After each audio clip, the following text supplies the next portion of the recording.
ages. Sue? Yeah. How's Hi, the Matt. operas Paul, doing? How are the Paula? operas doing? And we're getting, I believe we are live streaming and live streaming. So welcome everyone. Today is March 29th, 2026, and we are reading Epicene, or The Silent Woman by Ben Jonson. And David Cedar is our Playmaster, so you can introduce it. And I'm going to be playing I'm reading Sir John Daw. I'm David Cedar, Playmaster. I'm reading Sir Amorous LaFoole, Cutbeard, and a page. I am David Palmer Brown, and I'm reading Clerimont. Paula? I'm Paula Hoza, and I am reading Mrs. Otter, Epicene, and who else am I reading? I'm reading a lot of people. Lady Haughty. Sue? I'm Susan Case. I'm reading The Parson and then Lady Centaur. Matt? Hello, Matt Bogan, and I'm reading Truewit. Angus? Hi, Angus Hepburn from London, reading Sir Morosus Blunt. Ben? I'm Bennett Pologe. I'm Sir Morosus Blunt's nephew, Sir Dauphine. How do I say that? Dauphine. Dauphine Eugenie. Yeah. And I'm also Thomas Otter. And Kate? Hi, I am Kate Herland. I am reading The Mute. Yes, reading The Mute. I'm reading Doll Mavis, and I'm reading Mrs. Trusty. All right. Are you ready? Let's go. All right. Act 1, Scene 1, a room in Clerimont's house. Have you got the song yet? Perfect, I gave you, boy. Yes, sir. Let me hear it. You shall, sir, but if faith, let nobody else. Why, I pray? Well, it will get you the dangerous name of a poet in town, sir. Besides me, a perfect deal of ill will at the mansion of you wot of, whose lady is the argument of it. Where now I am the welcomest thing under a man who comes there.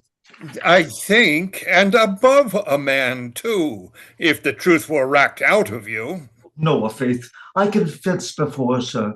The gentlewomen play with me and throw me on the bed and carry me to my lady, and she kisses me with her oiled face and puts a peruke on my head and asks me, and I will wear her gown. And I say no, and then she hits me a blow on the ear, calls me innocent, lets me go. No marvel if the door be kept shut against your master, when the entrance is so easy to you. Well, sir, you shall go there no more, lest I be fain to seek your voice in my lady's rushes a fortnight hence. Sing, sir. Still to be neat, still to be dressed. Why, here's the man that can melt away his time and never feels it. What, between his mistress abroad and his ingle at home, high fare, soft lodging, fine clothes, and his fiddle, he thinks the hours have no wings, or the day no post-horse. Well, Sir Gallant, were you struck with the plague this minute, or condemned to any capital punishment tomorrow, you would begin then to think and value every article of your time, esteem it at the true rate, and give all for it. Why, what should a man do? Why, nothing. Or that which, when it is done, is as idle. Hearken after the next horse race, or hunting match. Lay wagers, praise puppy, or peppercorn, Whitefoot, Frankland. Swear upon Whitemane's party. Speak aloud that the lords may hear you. Visit my ladies at night, and be able to give them the character of every bowler or better on the green. These be the things wherein your fashionable men exercise themselves, and I for company. Nay, if I have thy authority, I'll not leave yet. Come, the other are considerations when we come to have gray heads and weak hands, moist eyes and shrunk members. We'll think on 'em then, and we'll pray and fast. Aye, and destined only that time of age to goodness, where our want of ability will not let us employ an evil. Why, then 'tis time enough. Yes, as if a man should sleep all the term and think to effect his business the last day. Oh, Clerimont, this time, because it is an incorporeal thing and not subject to sense, we mock ourselves the fineliest out of it. Vanity and misery indeed, not seeking an end of wretchedness, but only changing the matter still. Nay, thou wilt not leave now. See but our common disease. With what justice we can complain that great men will not look upon us, nor be at leisure to give our affairs such dispatch as we expect. When will we never do it to ourselves, nor hear, nor regard ourselves? Pho! Thou hast read Plutarch's Morals now, or some such tedious fellow, and it shows so vilely with thee. For God, 'twill spoil thy wit utterly. Talk me of pins and feathers and ladies and rushes and such things, and leave this stoicity alone till thou makest sermons. Ah, well, sir, if it will not take, I will have learned to lose as little of my kindness as I can. I'll do good to no man against his will, certainly. When were you at the college? What college? As if you knew not. No, faith, I came but from court yesterday. Why is it not arrived there yet, the news? A new foundation, sir, here in the town of ladies that call themselves the collegiates. An order between courtiers and country madams that live from their husbands, and give entertainment to all the wits and braveries of the time, as they call them. Cry down or up what they like or dislike in a brain or fashion, with most masculine or rather hermaphroditical authority, and every day gain to their college some new professor. Who is the president? The grave and youthful matron, the Lady Haughty. Oh, a pox of her autumnal face, her pieced beauty. There's no man can be admitted till she be ready nowadays, till she has painted and perfumed and washed and scoured, but the boy here, and him she wipes her oiled lips upon like a sponge. I have made a song. I pray thee hear it on the subject. Still to be neat, still to be dressed, as you were going to a feast. Still to be powdered, still perfumed. Lady, it is to be presumed, though art's hid causes are not found, all is not sweet, all is not sound. Give me a look, give me a face that makes simplicity a grace. Robes loosely flowing, hair as free.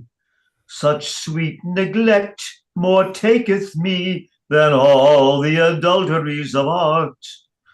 They strike mine eyes, but not my heart.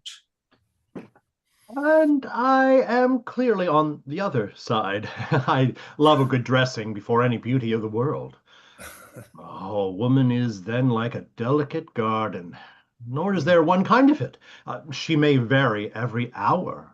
Take often counsel for glass and choose the best. If she have good ears, show them. Good hair, lay it out. Good legs, wear short clothes. A good hand, discover it often. Practice any art to mend breath, cleanse teeth, repair eyebrows, paint and profess it. How? Publicly? The doing of it, not the manner. That must be private.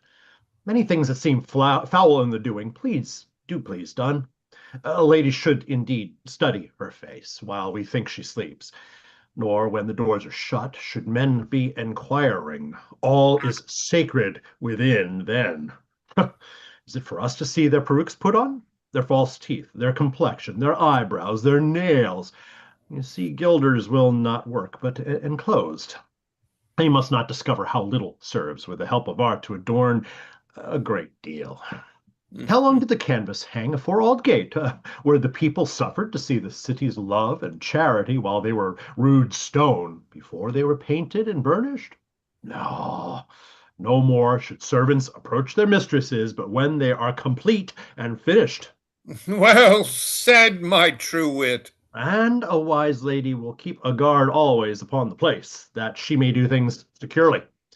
I once followed a rude fellow into a chamber where poor madam, for haste and trouble, snatched at her peruke to cover her baldness and put it on the wrong way. Oh, prodigy! And the unconscionable knave held her in compliment an hour with that reversed face when I still looked when she should talk from the other side.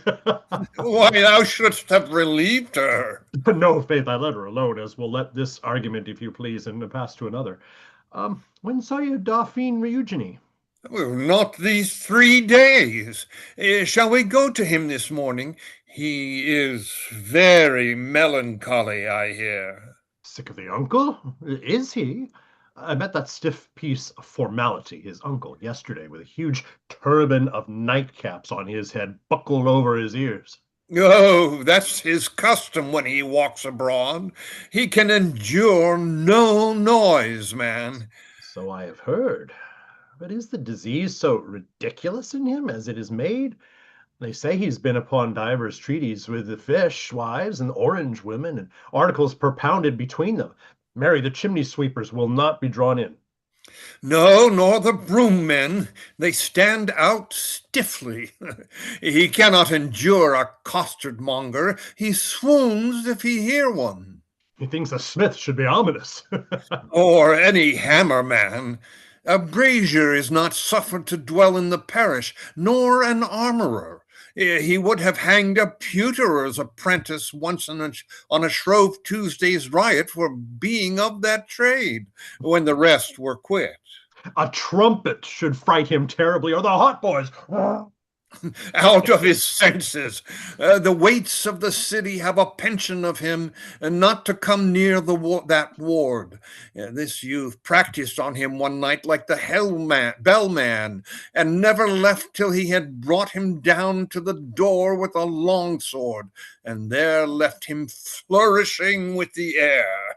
Why, sir, he hath chosen a street to lie in so narrow at both ends that it will receive no coaches, nor carts, nor any of these common noises. Therefore, we that love him devise to bring him in such as we may, now and then for his exercise, to breathe him.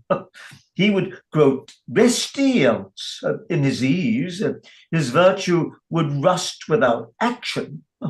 I entreated him, treated a bearward one day to come down with the dogs of some 4 parishes that way, and I thank him he did. He cried his games under Master Moros's window till he was sent crying away, with his head made a most bleeding spectacle to the multitude. At another time, a fencer marched to his prize and had his drum most tragically run through for taking that street in his way at my request. Good wag. How does he for the bells? Oh, in the Queen's time, he was wont to go out of town every Saturday at 10 o'clock, or on holy day eves. But now, by reason of the sickness, the perpetuity of ringing has made him devise a room with double walls and treble ceilings, the windows close shut and caulked, and there he lives by candlelight. He turned away a man last week for having a pair of new shoes that creaked, and this fellow waits on him now in tennis court socks or slippers soled with wool, and they talk to each other in a trunk. Well, see, who comes here? Oh, no. Well, what ails you, sir? Dumb? Struck into stone almost. I am here with tales of thine uncle. There's never such a prodigy heard of. I would you would once lose this subject, my masters, for my sake. There are such as you are that have brought me into that predicament. I am with him. How is that? Marry, that he will disinherit me. No more. He thinks I and my company are authors of all the ridiculous acts and monuments are told of him. Yet I would be the author of more to vex him. The purpose deserves it. Gives thee law of plaguing him. I will tell thee what I would do. I would make a false almanac, get it printed, and then have him drawn out on a coronation day to the Tower Wharf and kill him with the noise of the ordnance. Disinherit thee? He cannot, man. Art thou not his next of blood and his sister's son? Aye, but he will thrust me out of it, he vows, and marry. Oh, there's a more portent. Mm. Can he endure no noise and will venture on a wife? Yes, why thou art a stranger, it seems, to his best trick yet. He has employed a fellow this half year all over England to hearken him out a dumb woman, be she of any form or quality, so she be able to hear children, be able to bear children. Her silence is dowry enough, he says. But I trust to God he has found none. No, but he has heard of one that is lodged in the next street to him, who is exceedingly soft-spoken, thrifty of her speech, that spends but 6 words a day, and her he's about now, and shall have her. Is it possible? Who is his agent in this business? Marry, a barber, one Cutbeard, an honest fellow, one that tells Dauphine all here. You oppress me with wonder.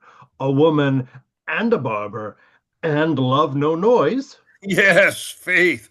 The fellow trims him silently, and has not the knack of his shears or his fingers. And that continence in a barber he thinks so eminent of virtue, as it has made him chief of his council. Is the barber to be seen, or the wench? Yes, they are. Prithee, Dauphine, let us go further. I have some business now. I can't, faith. You shall have no business, so it shall make you neglect this, sir. We'll make her talk, believe it.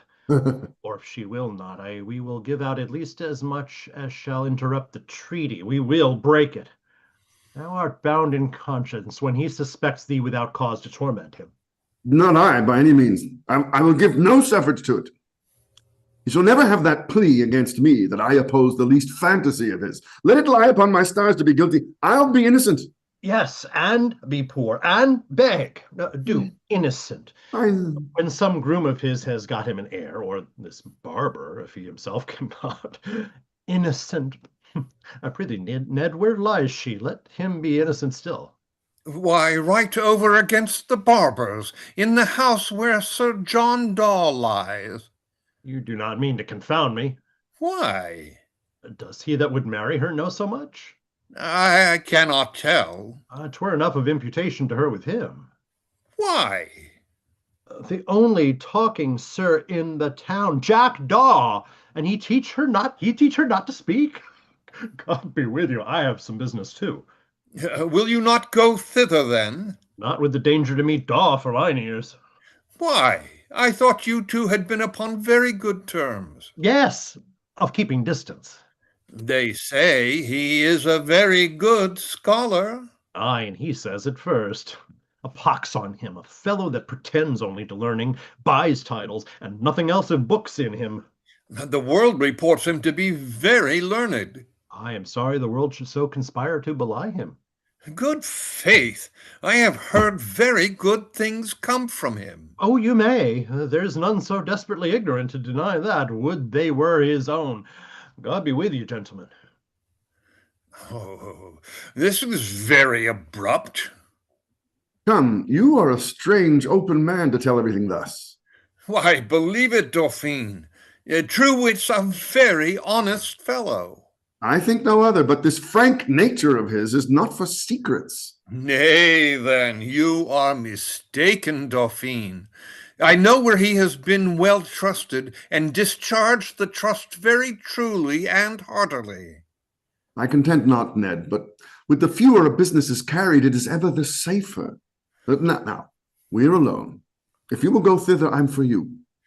When were you there? Last night. And such a decameron of sport fell out. Boccaccio never thought of the like. Daw does nothing but court her, and the wrong way. He would lie with her, praises her modesty, desires that she would talk and be free, and commends her silence and verses, which he reads and swears are the best that ever man made. Then rails at his fortunes, stamps and mutins, and why he is not made a counselor and called to affairs of state.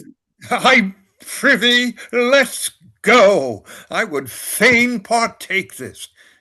Some water, boy. We are invited to dinner together, he and I, by one that came thither to you, Sir LaFoole.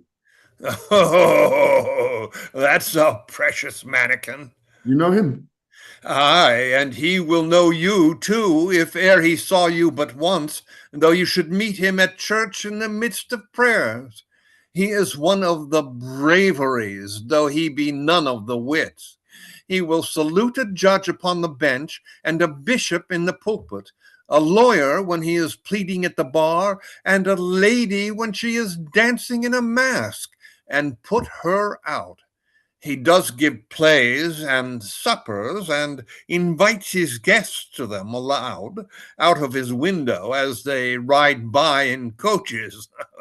He has a lodging in the Strand for the purpose, or to watch when ladies are gone to the china houses or the exchange, that he may meet them by chance and give them presents, some 200 or 300 pounds worth of toys to be laughed at.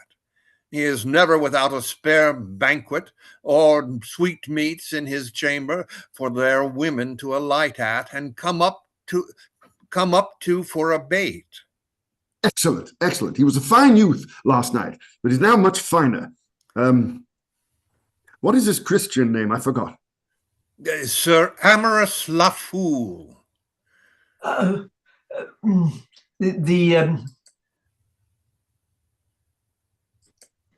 The gentleman is here below that owns that name.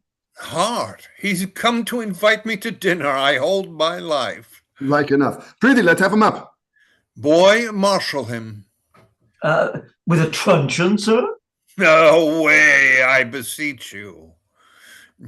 I'll make him tell us his pedigree now, and what meat he has to dinner, and who are his guests, and the whole course of his fortunes with a breath.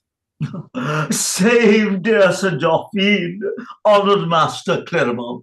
Sir Amorous, you have very much honested my lodging with your presence. Oh, good faith, it is a fine lodging, almost as delicate a lodging as mine. Oh, not so, sir. Excuse me, sir.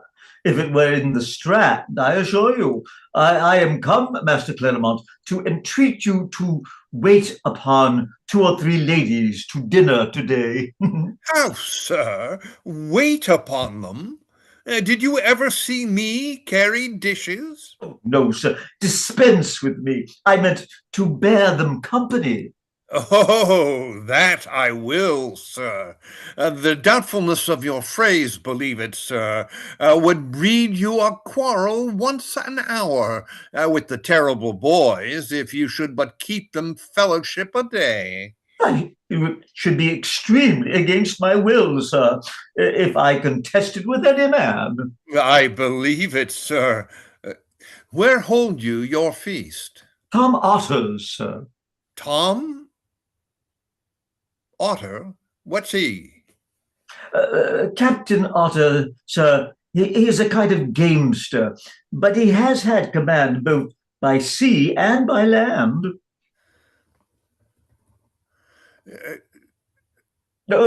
Then he is an animal amphibium. Aye, sir, his wife was the rich Chinawoman that the courtiers visited so often, that gave the rare entertainment. She commands all at home. Oh, then she is Captain Otter. You say very well, sir. She is my kinswoman, LaFoole by the mother's side, and will invite any guest ladies, any great ladies for my sake. Not the LaFooles of Essex. No, sir, the LaFooles of London. Ooh, now he's in. They all come out of our house, the LaFooles of the north, the LaFooles of the west, the LaFooles of the east and south, were as ancient a family as any in Europe. But I myself am descended lineally of the French LaFooles, and we do bear for our coat yellow or checkered azure and gules, and some 3 or 4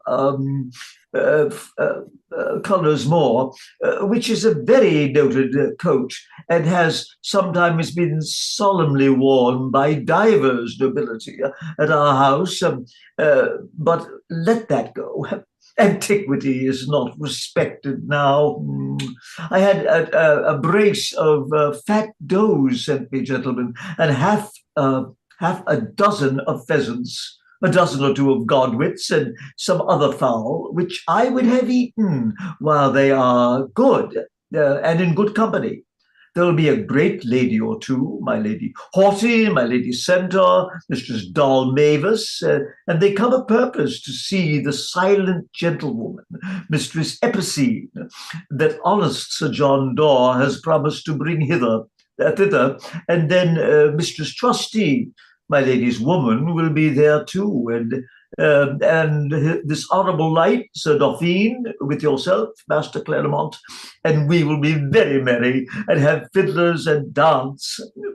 I have been a mad wag in my time and have spent some crowns since I was a page in court to my Lord Lofty, and after my lady's gentleman usher, who got me knighted in Ireland, since it pleased my elder brother to die. I had as fair a gold jerkin on that day as any worth in the island voyage of Cadiz, none dispraised. And I came over it hither, showed myself to my friends in court, and after went down to my tenants in the country and surveyed my lands, let new leases, took their money, spent it in the eye of the land here upon ladies, and now I can take up at my pleasure. Can you take up ladies, sir? No, let him breathe. He has not yet recovered. Would I were your half in that commodity? Oh, no, sir, excuse me. I meant money, which can take up anything. I have another guest or 2 to invite, and say as much to gentlemen. I will take my leave abruptly, and in hope that you will not fail. Your servant?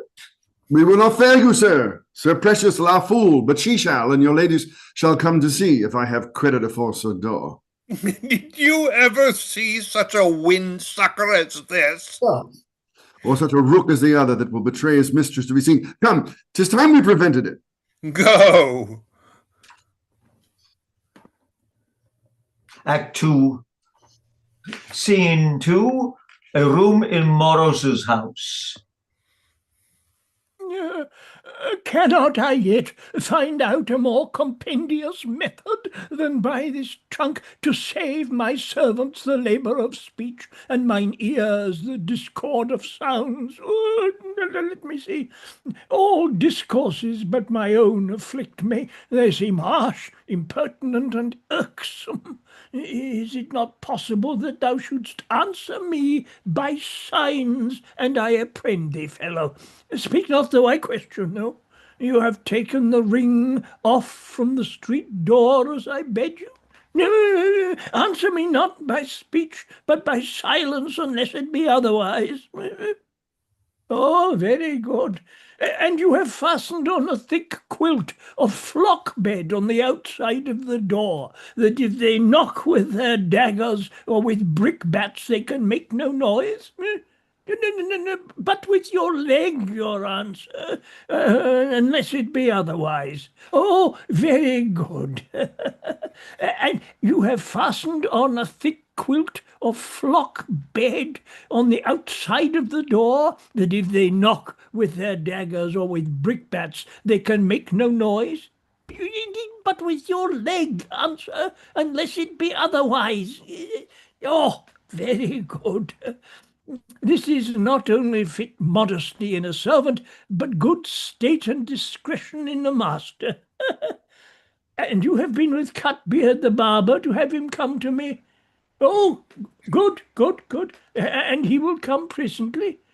Answer me not, but with your leg, unless it be otherwise. If it be otherwise, shake your head or shrug. Yeah.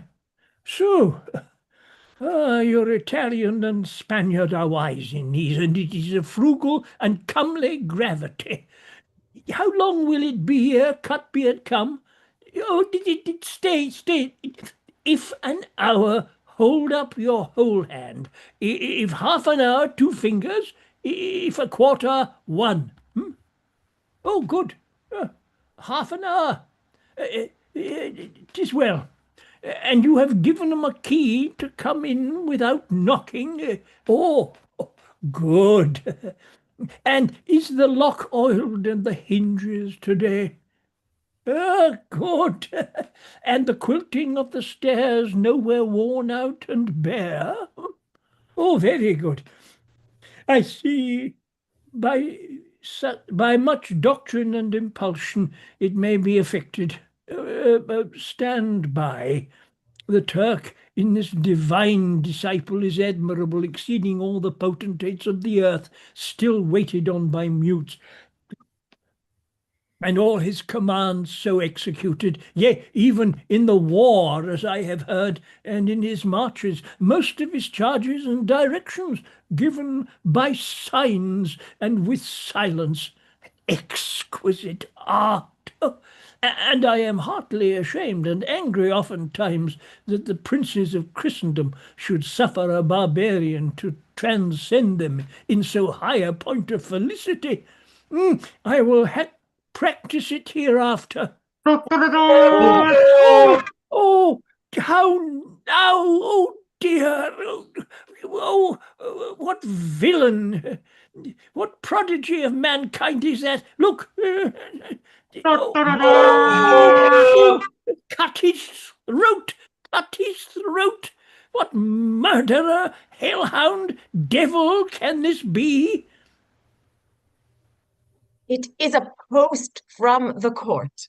Out, rogue, and must thou blow thy horn too? Alas, it is post from the court, sir, that says he must speak with you, pain of death. Pain of my life, be silent. By your leave, sir. Oh. I am a stranger here. Oh, is your name Master Morosus? Is your name Master Morosus? Fishes, Pythagoreans, all. This is strange. What say you, sir? Nothing? Has Hippocrates been here with his club among you? Well, sir, I will believe you to be the man at this time. I will venture upon you, sir. Your friends at court commend them to you, sir. Manners, was there ever such impudence? And are extremely solicitous for you, sir. What knave are you? Mine own knave, and your compeer, sir. Fetch me my sword. You shall taste the one half of my dagger if you do, groom, and you the other if you stir, sir. Be patient. I charge you in the king's name, and hear me without insurrection. They say you are to marry. To marry? Do you mark, sir? How then, rude companion? Marry, your friends do wonders, sir. The Thames being so near wherein you may drown so handsomely, or London Bridge at a low fall with a fine leap to hurry you down the stream, or such a delicate steeple in the town as Bow to vault from, or a braver heart as Paul's. Or if you affected to do it nearer home and a shorter way, an excellent garret window into the street, or a beam in said garret with this halter, which they have sent, and a desire that you would sooner commit your grave head to this knot than to the wedlock noose. Or take a little sublimate and go out of the world like a rat, or a fly, as one said, with a straw in your arse. Anyway, rather than to follow this Dublin matrimony. Alas, sir, do you ever think to find a chaste wife in these times? Now? When there are so many masks, plays, Puritan preachings, mad folks, and other strange knights to be seen daily, private and public. If you had lived in King Ethelred's time, sir, or Edward the Confessor, you might perhaps have found one in some cold country hamlet, and then a dull frosty, which would have been contented with one man. Now, they will be soon as pleased with one leg or one eye. I'll tell you, sir, the monstrous hazards you shall run with a wife. Good sir, have I ever cozened any friends of yours of their land? Bought their possessions, taken forfeit of their mortgage, begged a reversion from them, bastarded their issue? What have I done that I may deserve this? Nothing, sir, that I know, but your itch of marriage. Why, if I had made an assassinate upon your father, visited your mother, ravished your sister? I would kill you, sir. I would kill you if you had. Why, you do more than this, sir. It were a vengeance centuple for all fascinorious acts that could be named to do that you do. Alas, sir, I am but a messenger. But I tell you what you must hear. It seems your friends are careful after your soul's health, sir, and would have you know the danger. But you may do your pleasure for all of them. I persuade not, sir. If after you are married, your wife do run away with a vaulter, or the Frenchman that walks upon ropes, or him that dances the jig, or fencer with his skill in his weapon, why, it is not their fault. They have discharged their consciences. When you know what may happen. Nay, suffer valiantly, sir, for I must tell you all the perils that you are obnoxious to. If she be fair, young, and vegetous, no sweetmeats ever drew more flies. All the yellow doublets and great roses in the town will be there. If fair and crooked shall be with them, and buy those doublets and roses, sir. If rich, then you marry her dowry. Not her, you'll reign in your house as imperious as a widow. If noble, all her kindred will be your tyrants. If fruitful, as proud as May, and humorous as April, she must have her doctors, her midwives, her nurses, her longings every hour, though it be for the dearest morsel of man. If learned, there was never such a parrot. All your patrimony would be too little for the guests that must be invited to. Let her speak Latin or Greek, and you must lie with her in those languages too, if you would please her. If precise, you must feast all the silenced brethren once in 3 days, salute the sisters, entertain the whole family, or would of them, and hear long-winded exercises, singings, and catechizings, which you are not given to, and yet must give for, to please the zealous matron, your wife, who for the holy cause will cozen you over and above. You begin to sweat, sir, but this is not half in faith. You may do your pleasure, notwithstanding, as I said before, I come not to persuade you. Upon my faith, master servingman, if you do stir, I will beat you. Oh, what is my sin? What is my sin? Then if you love your wife, or rather dote on her, sir, oh, how she'll torture you, and take pleasure in your torments. You shall ride with her, but when she lists. She will not hurt her beauty, her complexion, or it must be for that jewel or pearl. When she does, every half-hour's pleasure must be bought anew, and with the same pain and charge you wooed her with at first. Then you must keep what servants she please, what company she will. That friend must not visit you without her license, and him she loves most she will seem to hate eagerly, as to decline your jealousy. Or feign to be jealous of you first, and for that cause go live with her she-friend, or cousin at the college, that can instruct her in all the mysteries of writing letters, corrupting servants, taming spies. Or you must have that rich gown for such a great day, a new one for the next, a richer for the third, be served in silver, have the chamber filled with a succession of grooms, footmen, ushers, and other messengers, besides embroiderers, jewelers, tire women, sempsters, feathermen, perfumers, while she feels not how the land drops away, nor the acres melt, nor foresees the change when the mercer has your woods for her velvets. Never weighs what her pride costs, sir. So she may kiss a page, or a smooth chin that has the despair of a beard. Be a stateswoman, know all the news, what was done at Salisbury, what at the Bath, what at court, what in progress, or she may censor poets and authors and styles and compare them.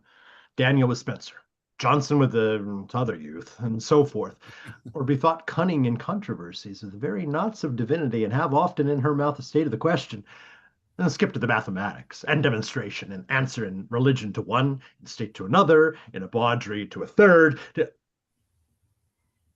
Oh, no, no. All this is very true, sir. And then her going in disguise to that conjurer and this cunning woman, where the first question is, how soon shall you die? Next, if her present servant loves her? Next, if she shall have a new servant? And how many? Which of her family would make the best bawd, male or female? What precedence she shall have by her next match, and sets down the answers and believes them above the scriptures. Nay, perhaps she will study the art. Gentle sir, have you done? Have you had your pleasures of me? I will think on these things. Yes, sir. And then comes reeking home of vapor and sweat, with going afoot, and lies in a month of new face, all oil and bird lime, and rises in ass's milk, and is cleansed with a new fucus. God be with you, sir. One thing more, which I'd almost forgot. This, too, with whom you are about to marry, have made a conveyance of her virginity beforehand, as your wise widows do of other states before they marry, in trust to some friend, sir. Who can tell? And if she hath not done it yet, she may do upon the wedding day or the night before, and antedate you cuckold. The like has been heard of in nature. 'Tis no despised, impossible thing, sir.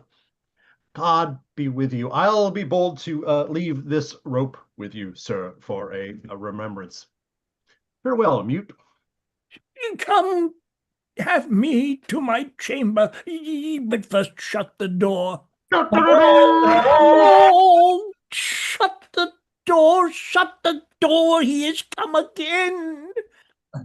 'Tis I, sir, your barber. Oh, Cutbeard, there's been a cutthroat with me. Help me to my bed, and give me physic with thy counsel. End of scene. Scene 2, scene 2, a room in Sir John Dawes' house. Nay, and she will let her refuse at her own charges. 'Tis nothing to me, gentlemen, but she will not be invited to the like feasts or guests every day. Oh, by no means. She may not refuse to stay at home, if you love your reputation. Slight, you are invited thither a purpose to be seen and laughed at by the lady of the college and her shadows. This trumpeter hath proclaimed you. You shall not go. Let him be laughed at in your stead for not bringing you, and put him to his extemporal faculty of fooling and talking loud to satisfy the company. He will suspect us. Talk aloud. Pray, Mistress Epicene, let us see your verses. We have Sir John Dawes' leave. Do not conceal your servant's merit and your own glories. They'll prove my servant's glories if you have his leave so soon. His vain glories, lady. Show them, mistress. I dare own them. Judge you, what glories? Nay, I'll read them myself too. An author must recite his own works. It is a madrigal of modesty, modest and fair, for fair and good are near neighbors, howe'er. Very good. Aye, is it not? No noble virtue ever was alone, but two in one. Excellent. That again, I pray, Sir John. It has something in it like rare wit and sense. Peace. No noble virtue ever was alone, but two in one. Then when I praise sweet modesty, I praise bright beauty's rays, and having praised both beauty and modesty, I have praised thee. Admirable. Oh, how it chimes and cries tink in the close divinely. Aye, 'tis Seneca. No, I think 'tis Plutarch. The door on Plutarch and Seneca. I hate it. They are mine own imaginations. By that light, I wonder those fellow have such credit with gentlemen. They are very grave authors. Grave asses, mere essayists, a few loose sentences, and that's all. A man would talk so his whole age. I do utter as good things every hour if they were collected and observed as either of them. Indeed, Sir John. He must needs, living among the wits and braveries too. Aye, and being president of them, as he is. Oh, well, there's Aristotle, a mere commonplace fellow. Plato, a discourser. Thucydides and Livy, tedious and dry. Tacitus, an entire knot, sometimes worth the untying, very seldom. What do you think of the poets, Sir John? Oh, not worthy to be named for authors. Homer, an old tedious prolix ass, talks of couriers and chines of beef. Virgil of dunging of land and bees. Horace of, I know not what. I think so. And so, Pindorus, Lycophron, Anacreon, Catullus, Seneca, the tragedian, Lucan, Propertius, Tibullus, Martial, Juvenal, Ausonius, Statius, Politon, Valerius, Flaccus, and the rest. What a sackful of their names he has got. And how he pours them out. Politician with Valerius Flaccus. Was not the character right of him? As could be made of faith. And Perseus, a crabbed coxcomb, not to be endured. Why, whom do you account for authors, Sir John Daw?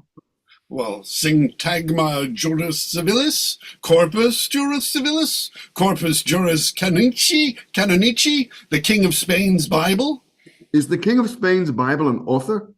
Yes, and Syntagma. Who was that Syntagma, sir? A civil lawyer, a Spaniard. Sure. Corpus was a Dutchman. Aye, both the Corpuses. I knew them. They were very corpulent authors. And then there's Vatibulus, Pomponatius, Simanchka, and others not to be received within the thought of a scholar. Oh, God, you have a simple learned servant lady and titles. I wonder that he is not called to the helm and made a counselor. He is one extraordinary. Nay, but in ordinary, to say truth, the state wants such. That will follow. I muse a mistress can be so silent to the dotes of such a servant. Oh, 'tis her virtue, sir. I have written somewhat of her silence, too. In verse, Sir John. What else? Why, how can you justify your being of a poet that so slight all the old poets? Why? Every man that writes in verse is not a poet. You have the wits that write verses and yet are no poets. They are poets that live by it, and poor fellows that live by it. Why would not you live by your verses, Sir John? No, 'twere pity he should. A knight live by his verses? He did not make them to that end, I hope. And yet the noble Sidney lives by his, and the noble family not shamed. Aye, he professed himself. But Sir John Daw has more caution. He'll not hinder his own rising in the state so much. Do you think he will? Your verses, good Sir John, and no poems. Silence in woman is like speech in man. Deny it who can. Not I, believe it. Your reason, sir? Nor is the tale. that female vice should be a virtue male, or masculine vice a female virtue be. You shall see it proved with increase. I know to speak, and she to hold her peace. Do you conceive me, gentlemen? No, Faith. How mean you with increase, Sir John? Why, with increase is when I court her for the common cause of mankind, and she says nothing but consentier videtur, and in time is gravida. Then this is a ballad of procreation. A madrigal of procreation, you mistake. Pray, give me my verses again, servant. If you ask them aloud, you shall. See, here's Truewit again. Where hast thou been in the name of madness, thou thus accoutred with thy horn? Oh, where the sound of it might have pierced your sense with gladness, had you been in ear reach of it? Dauphine, fall down and worship me. I have forbid the banns, lad. I have been with thy virtuous uncle and have broke the match. You have not, I hope. Yes, Faith. If thou shouldst hope otherwise, I should repent me. This horn gave me entrance, kiss it. I had no other way to get in but by feigning to be a post. Once I got in, I proved none, but rather the contrary, turned him into a post. Stone, or what is stiffer, with thundering into him, with the incommodities of a wife and the miseries of marriage. If ever Gorgon were seen in the shape of a woman, he hath seen her in my description. I have put him off of that scent forever. Why do you not applaud and adore me, sirs? Why stand you mute? Are you stupid? You are not worthy of the benefit. Did I not tell you? Mischief! I would you had placed this benefit somewhere else. Why so? Slight, you have done the most inconsiderate, rash, weak thing that ever man did to his friend. Friend, if the most malicious enemy I have had studied to inflict an injury upon me, it could not have been greater. Wherein, for God's sake? Gentlemen, come to yourselves again. I presaged thus much afore to you. Would my lips had been soldered when I spake on't. Slight, what moved you to be thus impertinent? My masters, do not put on this strange face to pay my courtesy. Off with this visor. Have good turns done you, and thank him this way? For heaven, you have undone me. That which I have plotted for and been maturing now for these 4 months, you have blasted in a minute. Now I am lost, I may speak. This gentlewoman was lodged here by me o' purpose, and, to be put upon my uncle, hath professed this obstinate silence for my sake.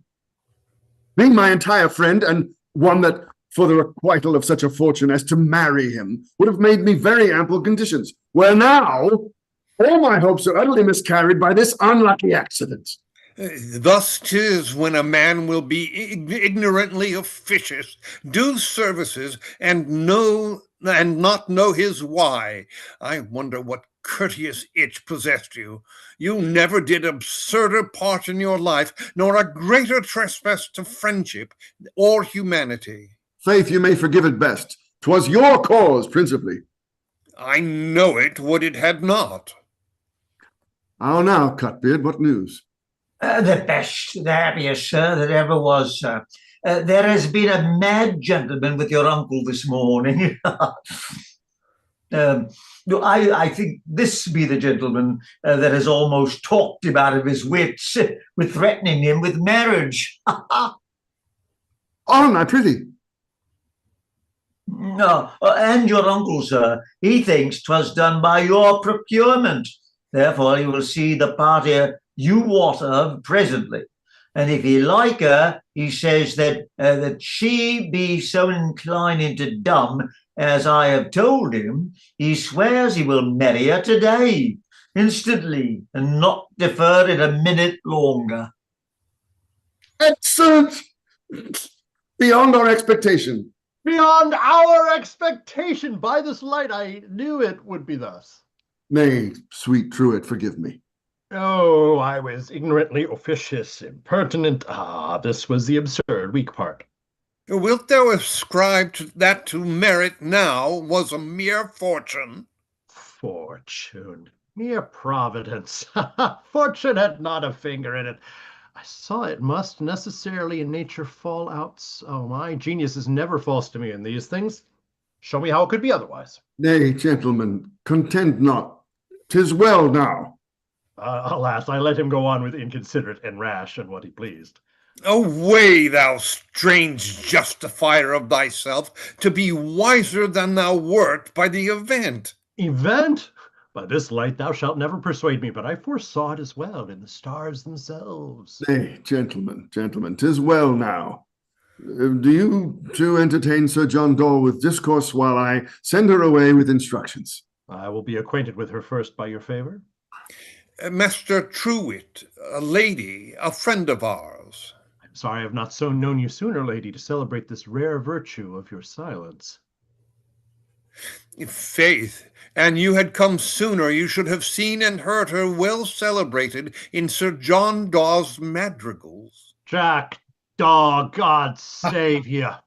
When saw you LaFoole? Not since last night, Master Truewit. That's a miracle. I thought you two had been inseparable. He is gone to invite his guests. So 'tis true. What a false memory I have towards that man. I am one. I met him even now upon that he calls his delicate fine black horse, rid to a foam with posting from place to place, and person to give them the cue. Lest they should forget? Yes, there was never a poor captain took more pains at a muster to show men than he at this meal to show friends. It is his quarter feast, sir. What? Do you say so, Sir John? Nay, Jack Daw will not be out at the best friends he has for the talent of his wit. Where's his mistress to hear and applaud him? Is she gone? Is Mistress Epicene gone? Gone afore with Sir Dauphine, I warrant, to the place. Gone afore. Oh, that was a manifest injury. A disgrace and a half to refuse him at such a festival time as this, being a bravery and a wit, too. Tut, he'll swallow it like cream. He's better read in jure civili than to esteem anything a disgrace is offered him from a mistress. Nay, let her e'en go. She shall sit alone and be dumb in her chamber a week together, for John Daw, I warrant her. Does she refuse me? No, sir, do not take it so to heart. She does not refuse you, but a little neglects you. Good faith. Truewit, you were to blame to put it into his head that she does refuse him. Sir, she does refuse him palpably, however you mince it. And I were as he, I would swear to speak ne'er a word to her today for it. By this light, no more, I will not. Nor to anybody else, sir. Nay, I will not say so, gentlemen. It had been an excellent, happy condition for the company if you could have drawn him to it. I'll be very melancholy, in faith. As a dog, if I were as you, Sir John. Or a snail, or a hog louse, I will roll myself up for this day, and troth they should not unwind me. By this pick-tooth, so I will. 'Tis well done. He begins already to be angry with his teeth. Will you go, gentlemen? Nay, you must walk alone if you be right melancholy, Sir John. Yes, sir, we'll dog you. We'll follow you afar off. Was there ever such a 2 yards of knighthood measured out by time to be sold to laughter? A mere talking bull, hang him. No mushroom was ever so fresh. A fellow so utterly nothing as he knows not what he would be. Let's follow him. But first, let's go to Dauphine. He's hovering about the house to hear what news. Content. Scene 2, 3. A room in Moros's house, and a Morose and mute, followed by Cutbeard with Epicene. Welcome, Cutbeard. Draw near with your fair charge, and in her ear softly entreat her to unmask. So, is the door shut? Enough. Now, Cutbeard, with the same discipline I use to my family, I will question you. As I conceive, Cutbeard, this gentlewoman is she you have provided and brought, in hope she will fit me in place and person of a wife. Answer me not, but with your leg, unless it be otherwise. Hmm? Oh, very well done, Cutbeard. I conceive. Besides, Cutbeard, you have been pre-acquainted with her birth, education, and qualities, or else you would not prefer her to my acceptance in the weighty consequence of marriage. This I conceive, Cutbeard. Answer me not but with your leg, unless it be otherwise. Oh, very well done, Cutbeard. Give aside now a little and leave me to examine her condition and aptitude to my affection. Oh, she is exceeding fair, and of a special good favour, a sweet composition or harmony of limbs. Her temper of beauty has the true height of my blood. The knave hath exceedingly well fitted me without. I will now try her within. Come, fair gentlewoman, let not my behaviour seem rude, and though unto you being rare it may haply appear strange. Oh, nay, lady, you may speak, though Cutbeard and my man might not. For of all sounds, only the sweet voice of a fair lady has the just length of mine ears. I beseech you, say, lady, out of the first fire of meeting eyes, they say love is stricken. Do you feel any such motion suddenly shot into you from any part you see in me, lady? Oh, alas, lady, these answers by silent courtesies from you are too courtless and simple. I have ever had my breeding in court, and she that shall be my wife must be accomplished with courtly and audacious ornaments.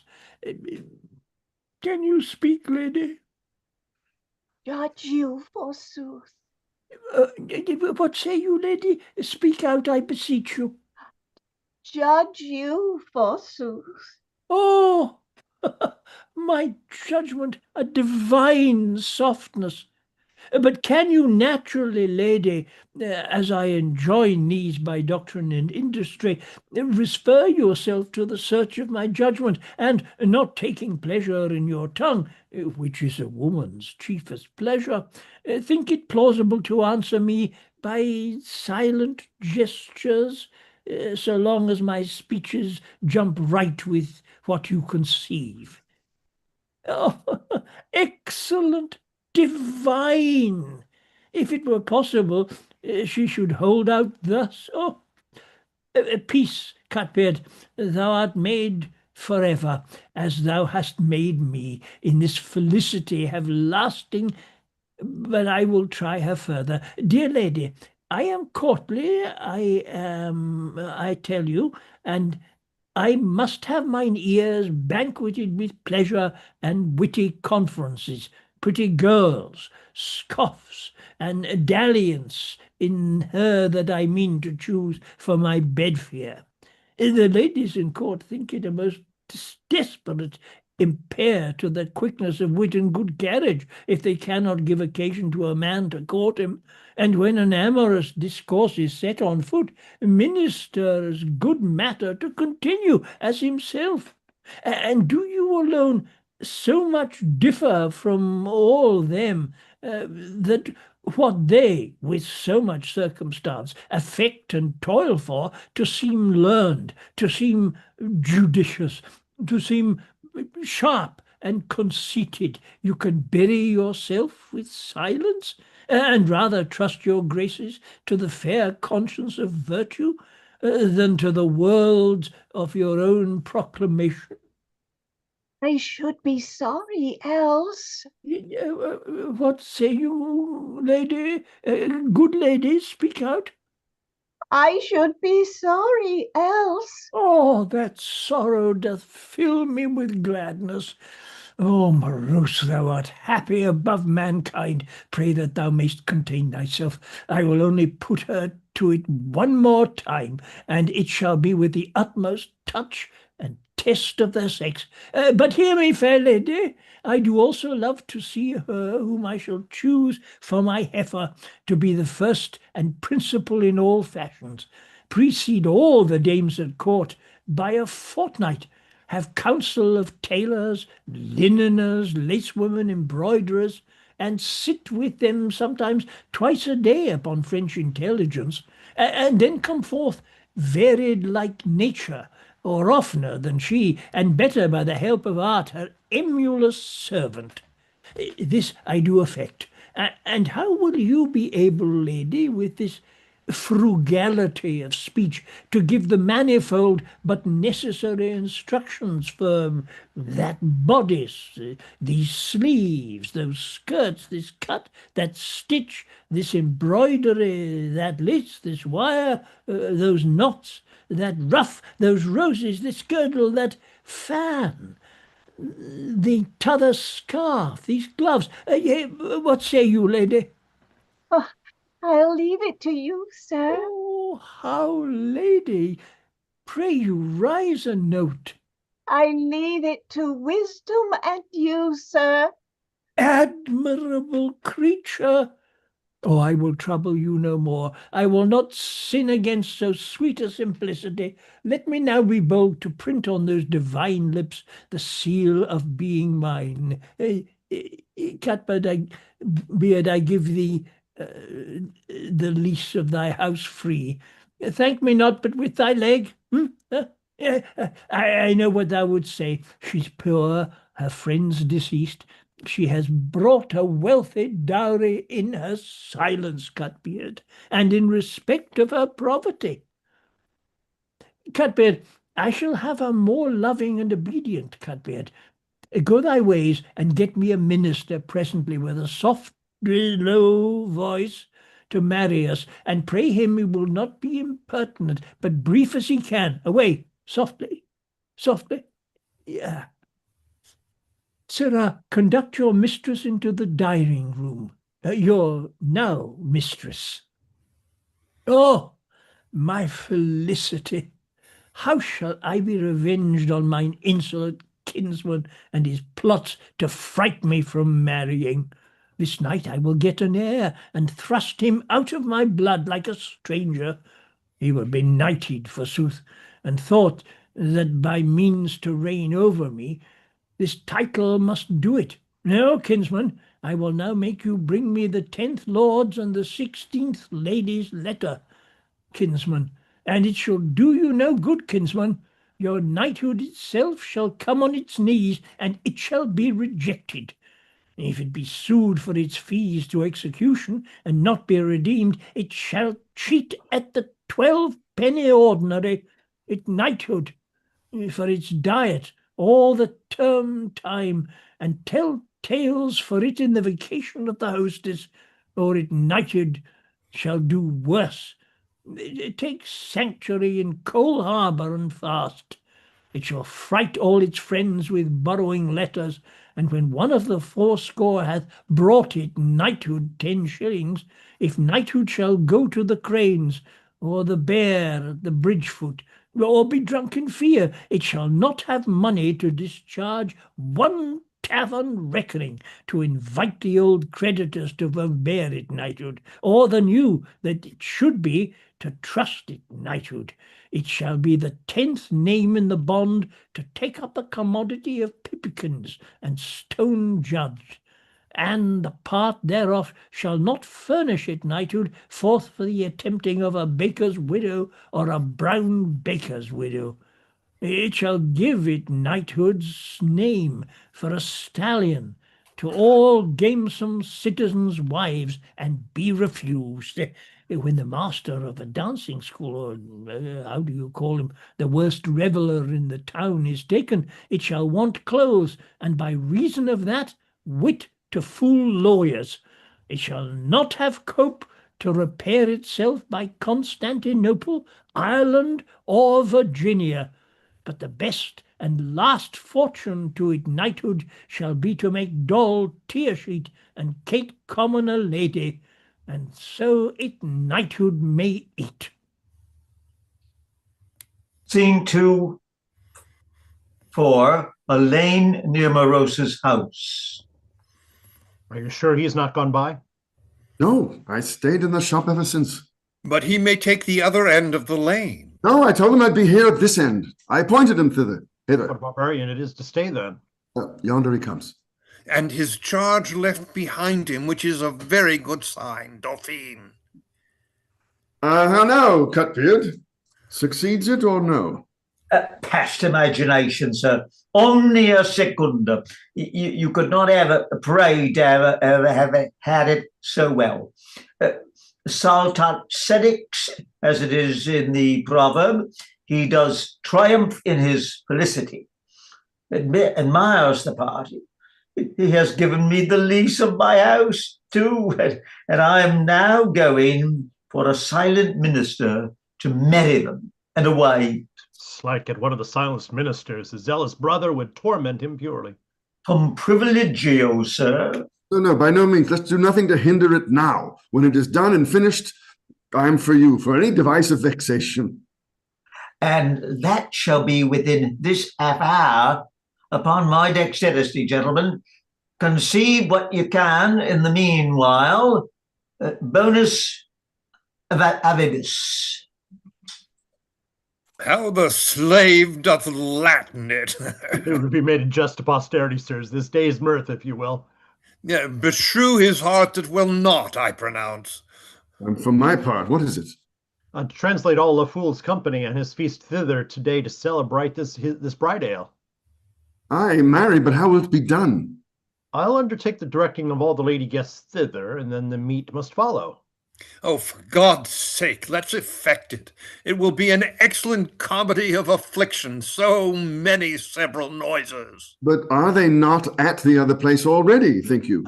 I'll warrant you for the college honors. One of their faces has not had the priming color laid on yet, nor the other her smock sleeked. Oh, but they'll rise earlier than ordinary to a feast. Best go see and assure ourselves. Who knows the house? I will lead you. Were you never there yet? Not I. Nor I. Where have you lived then? Not no Tom Otter.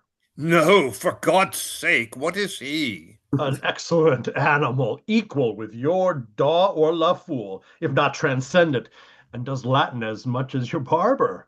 He is his wife's subject. He calls her princess, and at such times as these follows her up and down the house like a page, with his hat off, partly for heat, partly for reverence. At this instant he is marshalling of his bull, bear, and horse. What be those in the name of Sphinx?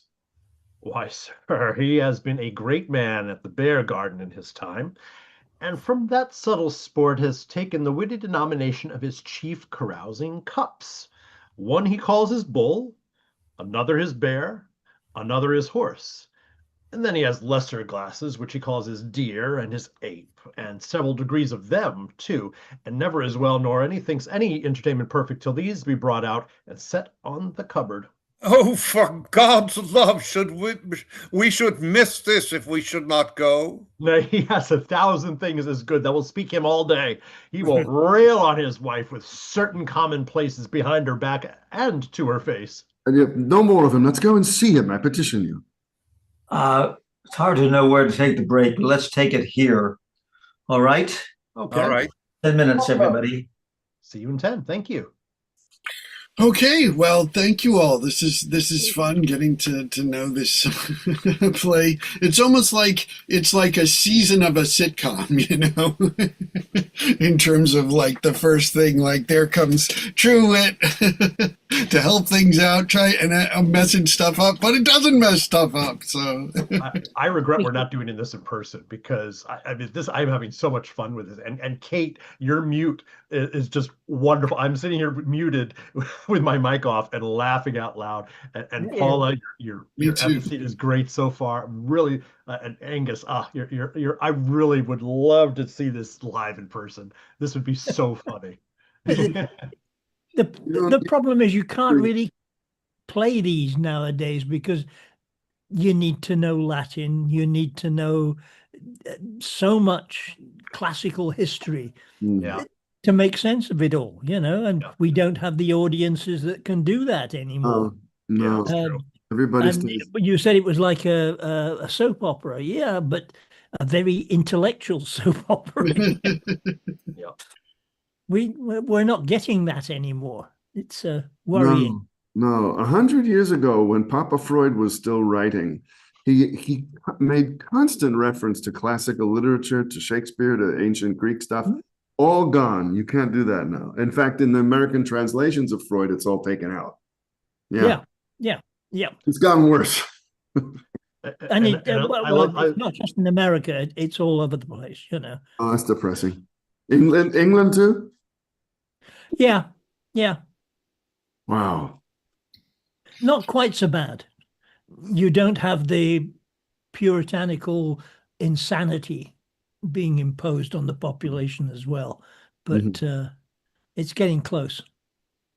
And I love how clever Jonson is. It's like, he breaks the fourth wall. When he's talking about the poets, it's like, oh yeah, and Jonson and that other guy. Oh yeah. Love the fourth wall breaking. Now, would these have been staged in one of the indoor theaters, or could they have been done in one of the outdoors? I think these are more sort of for the indoor theaters. And I think the little bit I was reading sort of said that initially it didn't go over so well when it was first done, but that actually it was very popular in the Restoration, and that it was one of the first ones they did afterwards. Because one of the things about Ben Jonson was that he really kind of was so sort of instrumental in making the author into something of a celebrity, in a way that, there were a lot of other Shakespeare had gone and all of that. There were a lot of other younger poets who sort of followed him, and he talked a lot about his writing and things like that. So that was, And of course, if you're playing to the indoor audience, you're playing to the merchant class and above. You're not playing to the hoi polloi. You're only really dealing with the wealthy and the reasonably well educated. A stupid question, when was the Restoration? What years roughly we're talking about? 1660 was the Restoration, after they got rid of, after Cromwell had I guess it was 1642 to 1660, where they didn't have a king, and it's like, we're not going to have a king anymore. And then after Cromwell died, they tried to put in his son, and everyone was like, no, we don't want this. And they brought back the king, Charles II, who also, and that was when we got the Restoration. That's when we got women on the stage as well, because that was what had been going on in Europe. And it's all been downhill from there. But then they did have women on the stage, but only when they performed the plays in the court.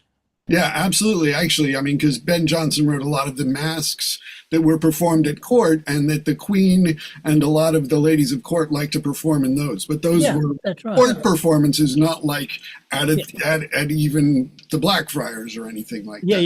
Yeah. Is anybody else having the experience I am? Because all my experience with Paula has been with Paula playing sort of Lady Bracknellian characters. And seeing you sitting there going, I think though there is so different range I've never seen in you, Paula. By the way, we're talking about we all hide our talents.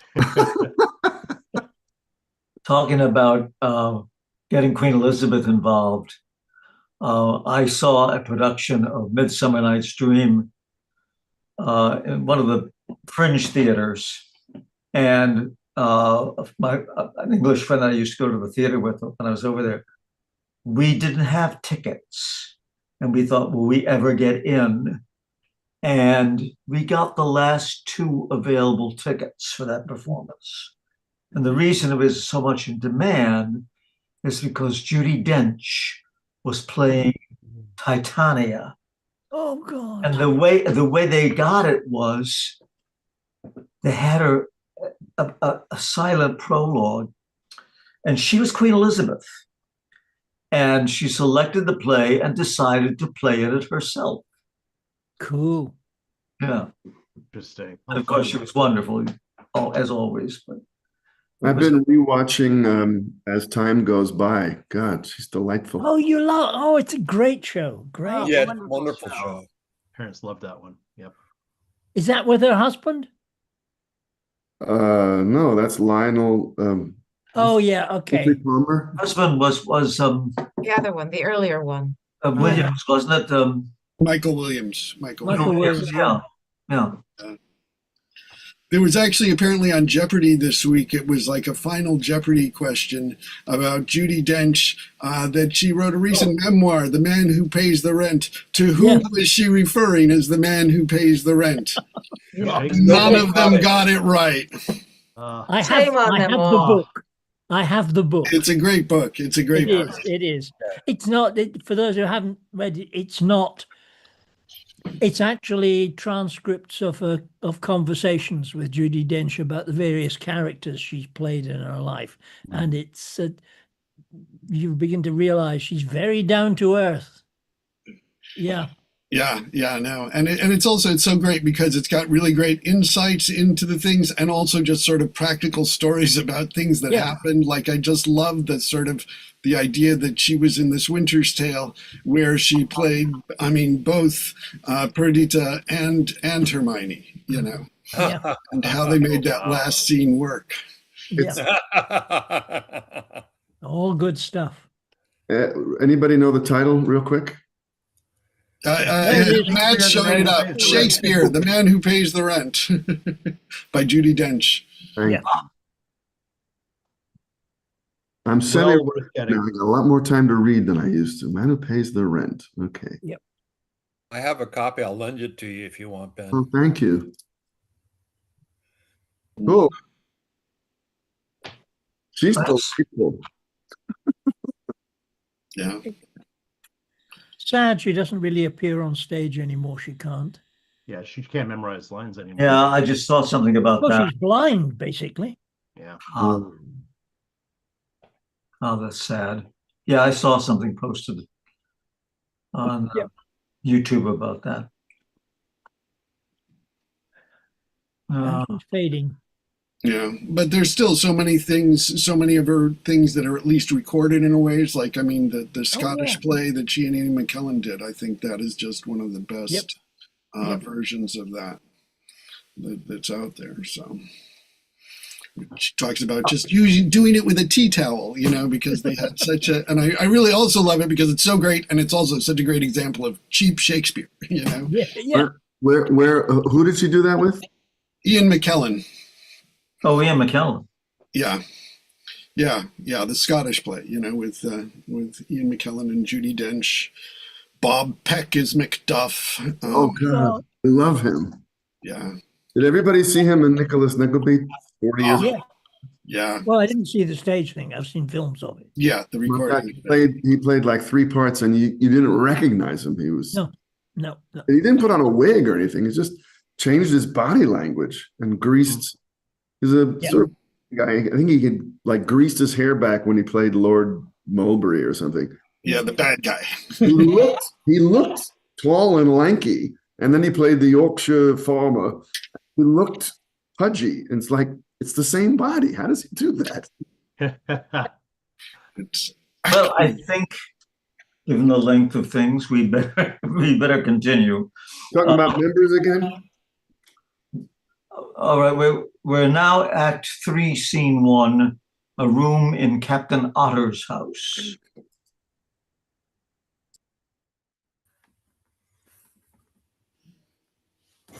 Nay, good princess, hear me polka verba.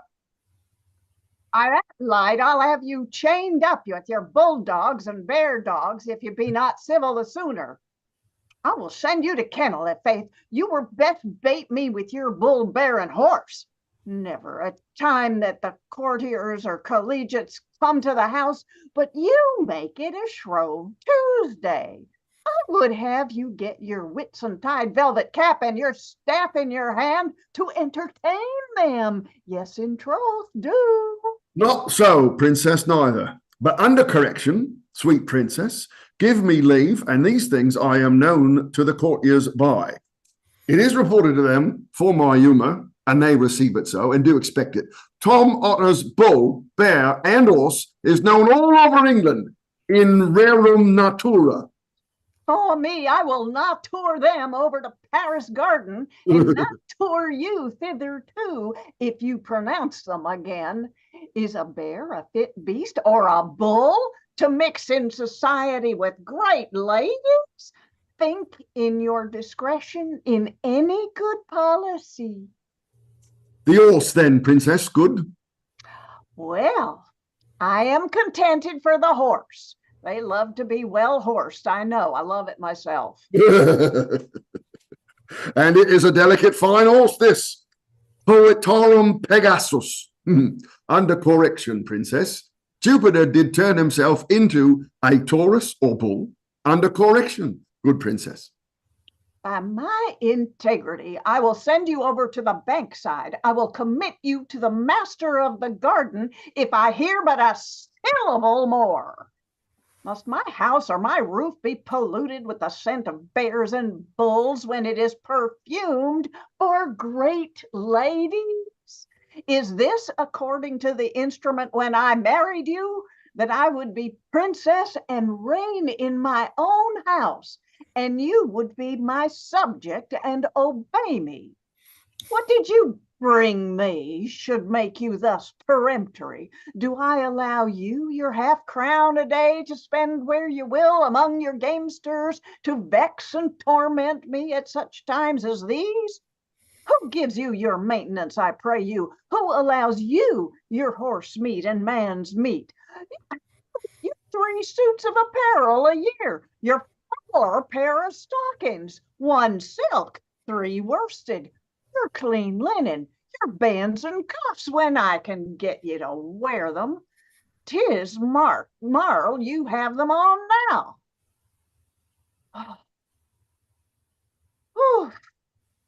Who graces you with courtiers or great personages to speak to you out of their coaches and come home to your house? Were you ever so much as looked upon by a lord or a lady before I married you, but on the Easter or Whitsun holidays? And then out at the banqueting house window when Ned Whiting or George Stone were at the stake. God's sake, let's go stave her off him. Answer me to that. And did I not take you up from thence in an old greasy buff doublet with points and green velvet sleeves out at the elbows? Oh, you forget this. She'll worry him if we help not in time. Oh, here are some of the gallants. Go to, behave yourself distinctly and with good morality, or I protest, I will take away your exhibition. By your leave, fair mistress Otter, I will be bold to enter these gentlemen in your acquaintance. It shall not be obnoxious or difficile, sir. How does my noble captain? Is the bull, bear, and horse in rerum natura still? Sir, sic visum superis. I would you would but intimate them do. Go your ways in and get toasts and butter made for the woodcocks. That's a fit province for you. Alas, what a tyranny is this poor fellow married to? True, but the sport will be anon when we get him loose. Does he ever speak? No true Anabaptist ever railed with a like license, but mark her language in the meantime, I beseech you. Gentlemen, you are very aptly come. My cousin, Sir Amorous, will be here briefly. In good time, lady. Was not Sir John Daw here to ask for him and the company? I cannot assure you, Master Truewit. Here was a very melancholy night in a rough that demanded my subject for somebody, a gentleman, I think. Aye, that was he, lady. But he departed straight, I can resolve you. What an excellent choice phrase this lady expresses in. Oh, sir, she is the only authentical courtier that is not naturally bred one in the city. You have taken that report upon trust, gentlemen. No, I assure you the court governs it so, lady, on your behalf. I am the servant of the court and courtiers, sir. They are rather your idolaters. Not so, sir. How now, Cutbeard, any cross? Oh no, sir. Omnia bene. 'Twas never better on the hinges. All sure, I have so pleased him with the curate that he's gone to it almost with the delight he hopes for soon. What is he for a vicar? Or one that has catched a cold, sir, and can scarce be heard 6 inches off, as if he spoke out of a bulrush that were not picked, or his throat were full of pith. A fine, quick fellow, and an excellent barber of prayers. I came to tell you, sir, that you might omnem movere lapidem, as they say, be ready with your vexation. Privacy, honest Cutbeard. Be thereabouts with thy key, and let us in. I will not fail you, sir. Ad manum. Well, I'll go watch my coaches.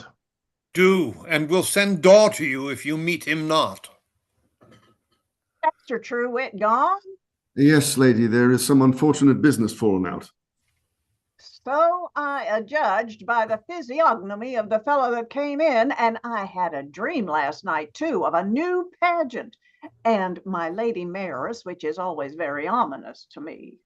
I told it my Lady Haughty the other day when her honor came hither to see some china stuffs, and she expounded it out of Artemidorus, and I have found it since very true. It has done me many affronts. Your dream, lady. Oh, yes, sir. Anything I do but dream of the city. It stained me a damask tablecloth, cost me £18 at one time, and burnt me a black satin gown as I stood by the fire at my Lady Centaur's chamber in the college another time. Third time at the Lord's Mask, it dropped all my wire and my ruff with wax candle that I could not go up to the banquet. A fourth time, as I was taking coach to go to Ware to meet a friend, it dashed me a new suit all over, a crimson satin doublet and black velvet skirts, with a brewer's horse that I was fain to go in and shift me and keep my chamber a leash of days for the anguish of it. These were dire mischances, lady. I would not dwell in the city, and 'twere so fatal to me. Yes, sir, but I do take advice of my doctor to dream of it as little as I can. You do well, Mistress Otter. Will it please you to enter the house farther, gentlemen? And your favour, lady, but we stay to speak with a knight, Sir John Daw, who is here come. We shall follow you, lady. At your own time, sir. It is my cousin, Sir Amorous, his feast. I know it, lady. And mine together, but it is for his honor, and therefore I take no name of it more than of the place. You are a bounteous kinswoman. Your servant, sir. Why, do you not know it, Sir John Daw? No, I am a rook if I do. I'll tell you then, she's married by this time, and whereas you were put in the head that she was gone with Sir Dauphine, I assure you, Sir Dauphine has been the noblest, honestest friend to you that ever gentleman of your quality could boast of. He has discovered the whole plot and made your mistress so acknowledging, and indeed so ashamed of her injury to you, that she desires you to forgive her, and but grace her wedding with your presence today. She is to be married to a very good fortune, she says, his uncle, old Morosus. And she willed me in private to tell you that she shall be able to do you more favors and with more security now than before. Did she say so, in faith? Why, what do you think of me, Sir John? Ask Sir Dauphine. Nay, I believe you. Good Sir Dauphine, did she desire me to forgive her? I assure you, Sir John, she did. Nay, then, I do with all my heart, and I'll be jovial. Yes, for look you, sir, this was the injury to you. LaFoole intended this feast to honor her bridal day, and made you the property to invite the college ladies, and promised to bring her. And then, at the time she should have appeared as his friend, to have given you the door. Whereas now Sir Dauphine has brought her to a feeling of it with this kind of satisfaction, that you shall bring all the ladies to the place where she is, and be very jovial. And there she will have a dinner, which shall be in your name, and so disappoint LaFoole to make you good again, and, as it were, a savor in the main. As I am a knight, I honor her and forgive her heartily. About it then presently. Truewit is gone before to confront the coachers, and to acquaint you with so much, if he meet you. Join with him, and 'tis well. See, here comes your antagonist, but take you no notice, but be very jovial. Are the ladies come, sir? Sir John Doe and your mistress?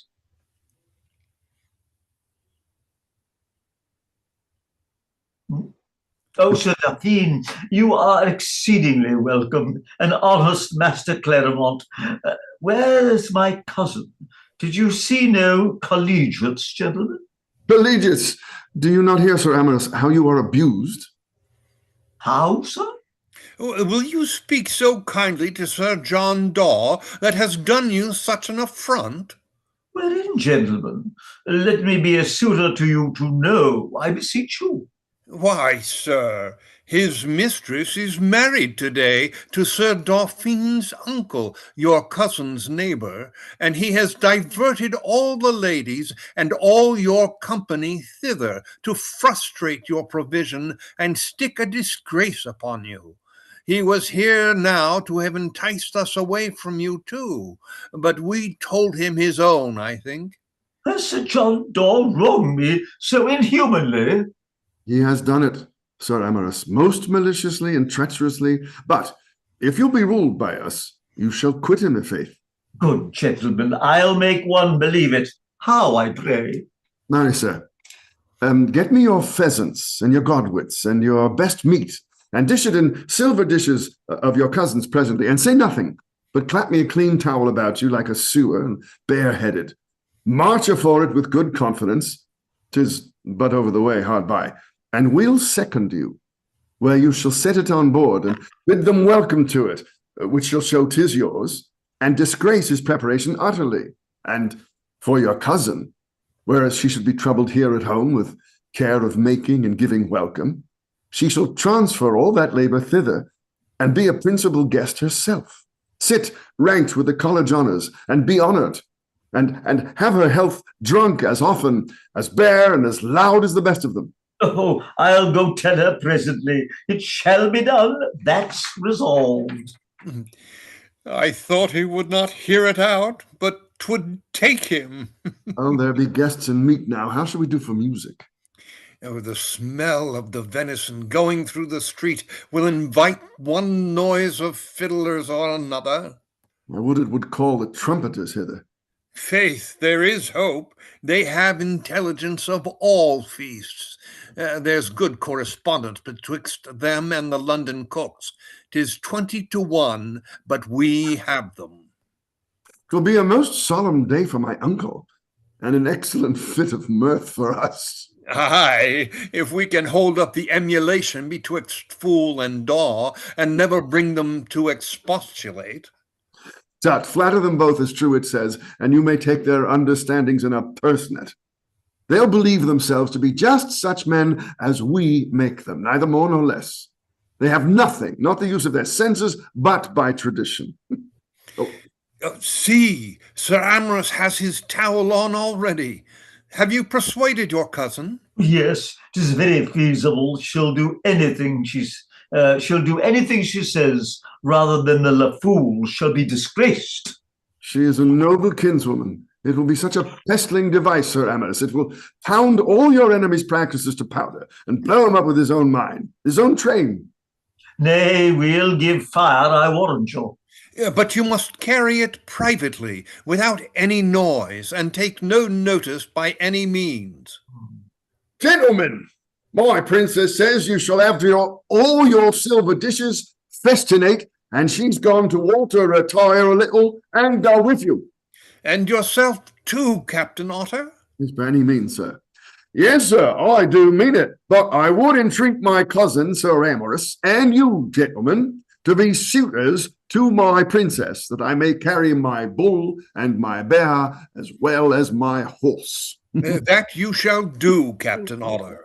My cousin will never consent, gentlemen. You must consent, Sir Amorous, to reason. Why, she says that there are no decorum among ladies. But they are decora, and that's better, sir. Aye, she must hear argument. Did not Pasiphae, who was a queen, love a bull? And was not Callisto, the mother of Arcas, turned into a bear and made a star, Mistress Ursula, in the heavens? Oh, Lord, that I could have said as much. I will have these stories painted in the bear garden. Ex Ovidii metamorphosi. Where is your princess, Captain? Pray be our leader. That I shall, sir. Make haste, good Sir Amorous. Scene 3, Act 3, Scene 2, a room in Moros's house. Sir, there is an angel for yourself, and a brace of angels for your cold. Muse not at this manage of my bounty. It is fit we should thank fortune, double to nature, for any benefit she confers upon us. Besides, it is your imperfection, but my solace. I thank your worship, so it is mine now. What says he, Cutbeard? He says, presto, sir, whensoever your worship needs him, he can be ready with the like. He's got his cold with sitting up late and singing catches with cloth workers. No more, I thank him. God keep your worship, and give you much joy with your fair spouse. Stay, Cutbeard. Let him give me 5 shillings of my money back, as it is bounty to reward benefits, so it is equity to mulct injuries. I will have it. What says he? He cannot change it, sir. It must be changed. What says he? He will cough out the rest, sir. Away with him. Stop his mouth. Away, I forgive it. My Master Morosus, that you will use this violence to a man of the church. How? It does not become your gravity or breeding, as you pretend in court to have offered this outrage on a waterman or any more boisterous creature, much less on a man of his civil coat. Well, you can speak then. Yes, sir. Speak out, I mean. Aye, sir. Why? Did you think you'd married a statue or a motion only? One of the French puppets with the eyes turned with a wire, or some innocent out of the hospital that would stand with her hands thus, and place mouth and look upon you? Oh, immodesty! A manifest woman. What, Cutbeard? Nay, never quarrel with Cutbeard, sir. It is too late now. I confess it doth bate somewhat of the modesty I had when I writ simply maid. But I hope I shall make it a stock, still competent to the estate and dignity of your wife. She can talk. Yes, indeed, sir. What's her? None of my knaves there? Where is this impostor Cutbeard? Speak to him, fellow, speak to him. I'll have none of this co-acted unnatural dumbness in my house, in a family where I govern. Oh, she is my regent already. I have married a Penthesilea, a Semiramis, sold my liberty to a distaff. Where's Master Morosus? Oh, is he come again? Lord, have mercy upon me. I wish you all joy, Mistress Epicene, with your grave and honorable match. I return your thanks, Master Truewit. So friendly a wish deserves. She has acquaintance too. God save you, sir, and give you all contentment in your fair choice, sir.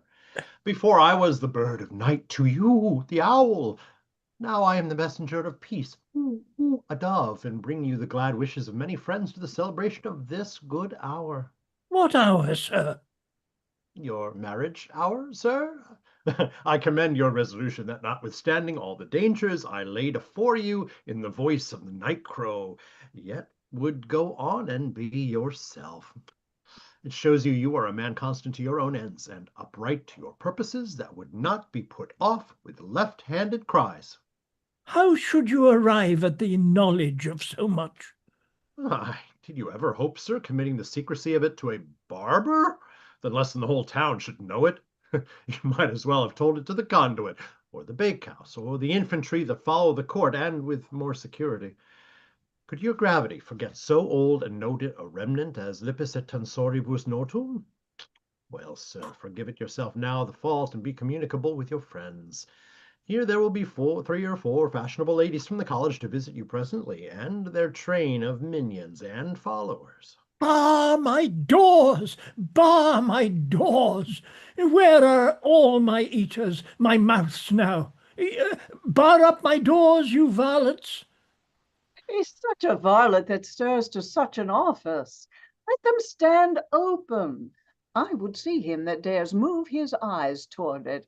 Shall I have a barricado made against my friends, who be barred of any pleasure they can bring into me with their honorable visitation?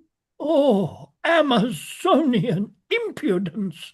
Nay, faith in this, sir, she speaks but reason, and methinks is more continent than you. Would you go to go to bed so presently, sir, afore noon?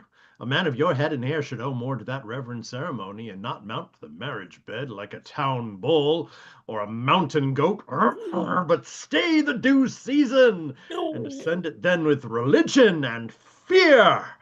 Those delights are to be steeped in the humor and silence of the night, and give the day to other open pleasures and jollities of feasting, music, revels of discourse. We'll have all, sir, that may make your hymen high and happy. Oh, my torment, my torment! Nay, if you endure the first half hour, sir, so tediously, and with this irksomeness with comfort or hope, can this fair gentlewoman make to herself hereafter, in the consideration of so many years yet to come. Oh, my affliction! Oh, good sir, depart, and let her do it alone. I have done, sir. That cursed barber! Yes, faith, a cursed wretch indeed, sir. I have married this cittern that's common to all men, some plague above the plague. All Egypt's 10 plagues. Revenge me on him. 'Tis very well, sir. If you laid on a curse or 2 more, I assure you he'll bear them. As that he may get the pox of seeking to cure it, sir, or that he is curling another man's hair, his own may drop off, or for burning some male baud's lock, he may have his brain beat out with a curling iron. No, let the wretch live wretched. May he get the itch, and his shop so lousy as no man dare come at him, nor he come at no man. Aye, and if he would swallow all his balls for pills, let them not purge him. Let his warming pan be ever cold. Perpetual frost underneath it, sir. Let him never hope to see fire again. But in hell, sir. His chairs be always empty, his scissors rust, and his combs mould in their cases. Very dreadful, that.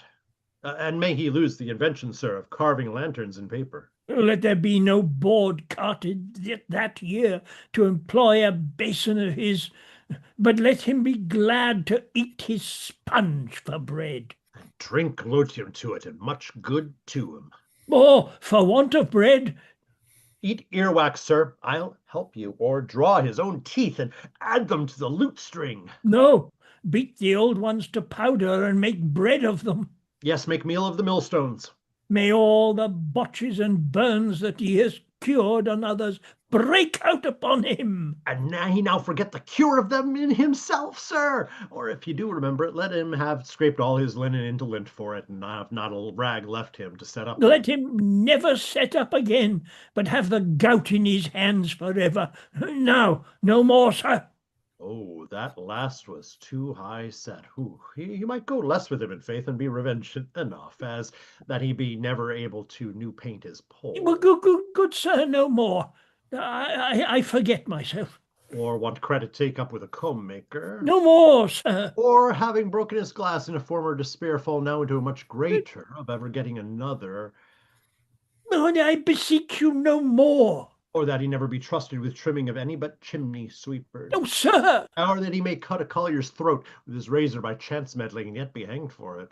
I will forgive him rather than hear any more, I beseech you, sir. This way, madam. Oh, the seas break in upon me. Another flood, an inundation. I shall be overwhelmed with noise. It beats already at my shores. I feel an earthquake in my self-foot. Give you joy, mistress. Has she servants too? I have brought some ladies here to see and know you, my lady Haughty. This my lady Centaur, Mistress Doll Mavis, Mistress Trusty, my lady Haughty's woman. Where's your husband? Let's see him. Can he endure no noise? Let me come to him. Oh, what nomenclator is this? Sir John Daw, sir, your wife's servant, this. A Daw and her servant? Oh, 'tis decreed of me, and she have such servants. Nay, sir, you must kiss the ladies. You must not go away now. They come toward you to seek you out. Faith, Master Morosus, would you steal a marriage thus in the midst of so many friends, and not acquaint us? Well, I'll kiss you, notwithstanding the justice of my quarrel. You shall give me leave, mistress, to use a becoming familiarity with your husband. Oh. Your ladyship does me an honor in it. Let me know he's so worthy your favor, as you have done both him and me grace to visit so unprepared a pair to entertain you. Compliment. But I must lay the burden of that upon my servant here. Shall not need Mistress Morosus, we all bear, rather than one shall be oppressed. I know it, and you will teach her the faculty, if she be to learn it. Is this the silent woman? Oh. Susan, you're muted. Susan, you're muted.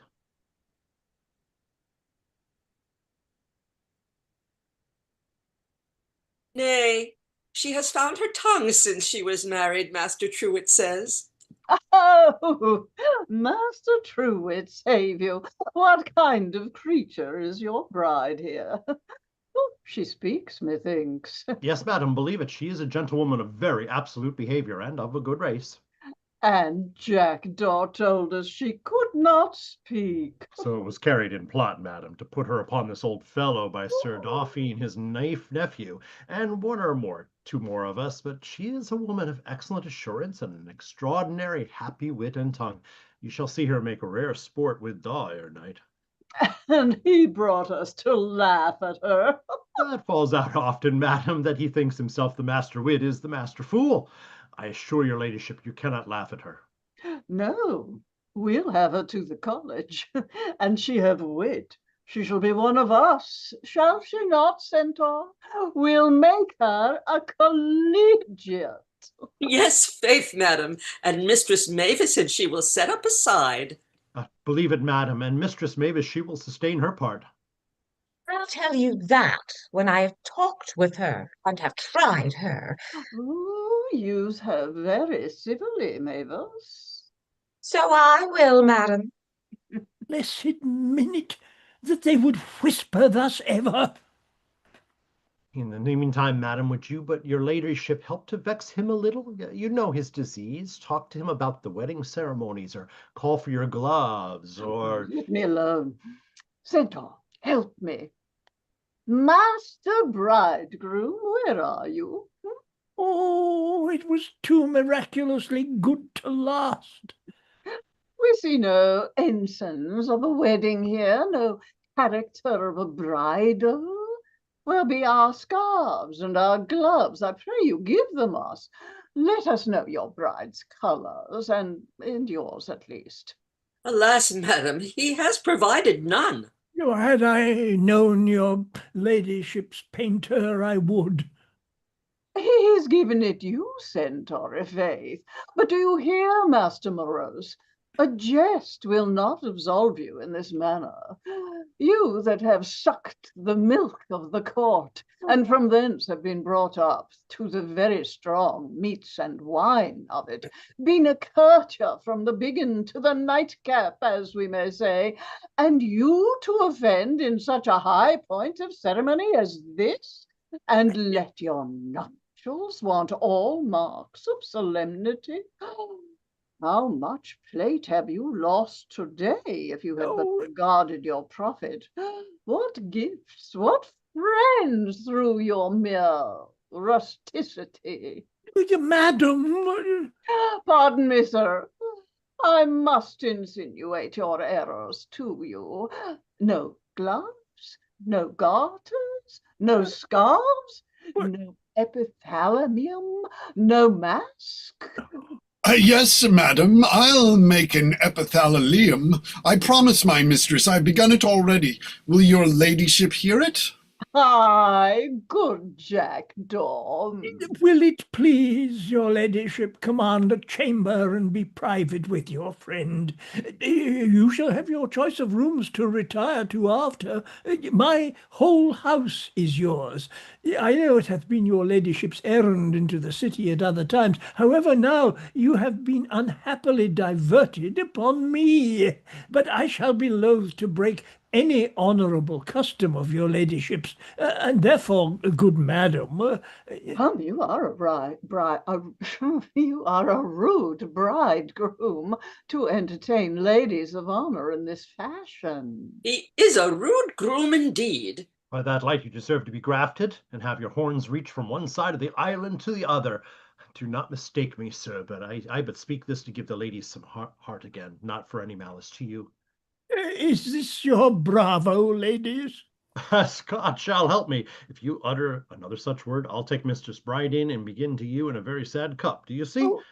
Go to. Know your friends, and such as love you.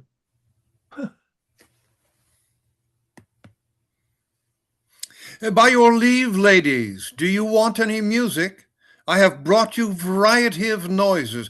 Play, sirs, all of you. Blot upon me. This day I shall be their anvil to work on, and they will grate me asunder. 'Tis worse than the noise of a saw. No, they are hair, rosin, and guts. I can give you the receipt. Peace, boys. Play, I say. Peace, rascals. You see who's your friend now. Take courage, put on a martyr's resolution. Mock down all their attemptings with patience. 'Tis but a day, and I would suffer heroically. Should an ass exceed me in fortitude? No. You betray your infirmity with your hanging dull ears and make them insult. Bear up bravely and constantly. Look you here. Fool passes over the stage as a sewer, followed by servants carrying dishes and Mistress Otter. Look you here, sir, what honour is done you unexpected by your nephew? A wedding dinner come, and a night sewer before it, for the more reputation. And fine Mistress Otter, your neighbour in the rump or tail of it.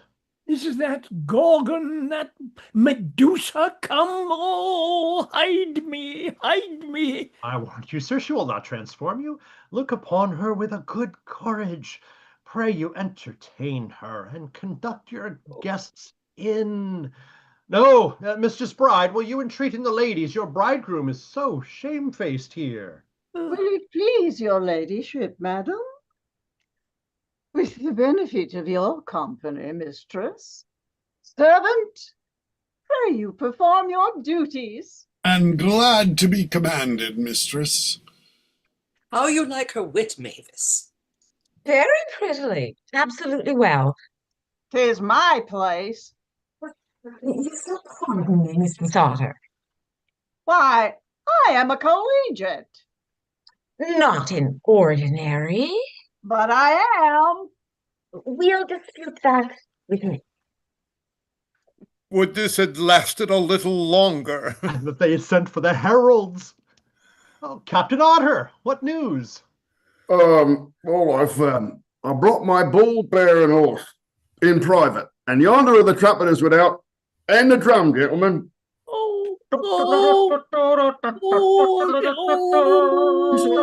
And each of them anon for old Britain's, if eh?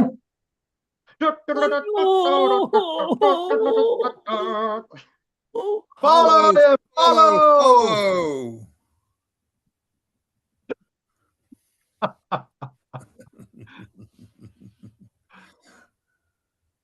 Act 4, Scene 1. A room in Morosus' house. Enter Truewit and Clerimont. Was there ever poor bridegroom so tormented, or man indeed?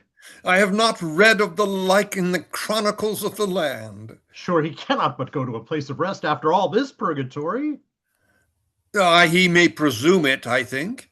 The spitting, the coughing, the laughter, the sneezing, the farting, dancing, noise of the music, and her masculine and loud commanding and urging the whole family makes me think he has married a fury. And she carries it up bravely.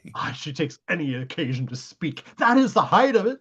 And how soberly Dauphine labors to satisfy him that it was none of his plot. And has almost brought him to the faith in the article. Oh, here he comes. Where is he now? What's become of him, Dauphine? Hold me up a little, I shall go away in the jest else. He has got on his whole nest of nightcaps and locked himself in the top of the house, as high as he ever can climb in the noise. I peeped in at a cranny and saw him sitting over a crossbeam of the roof, like him on the saddler's horse in Fleet Street, upright, and he will sleep there. But where are your collegiates? Withdrawn with the bride in private. Oh, they are instructing her in the college grammar. If she have grace with them, she knows all their secrets instantly. Methinks the Lady Haughty looks well today, for all my dispraise of her in the morning. I think I shall come about to thee again, Truewit. Believe it, I told you right.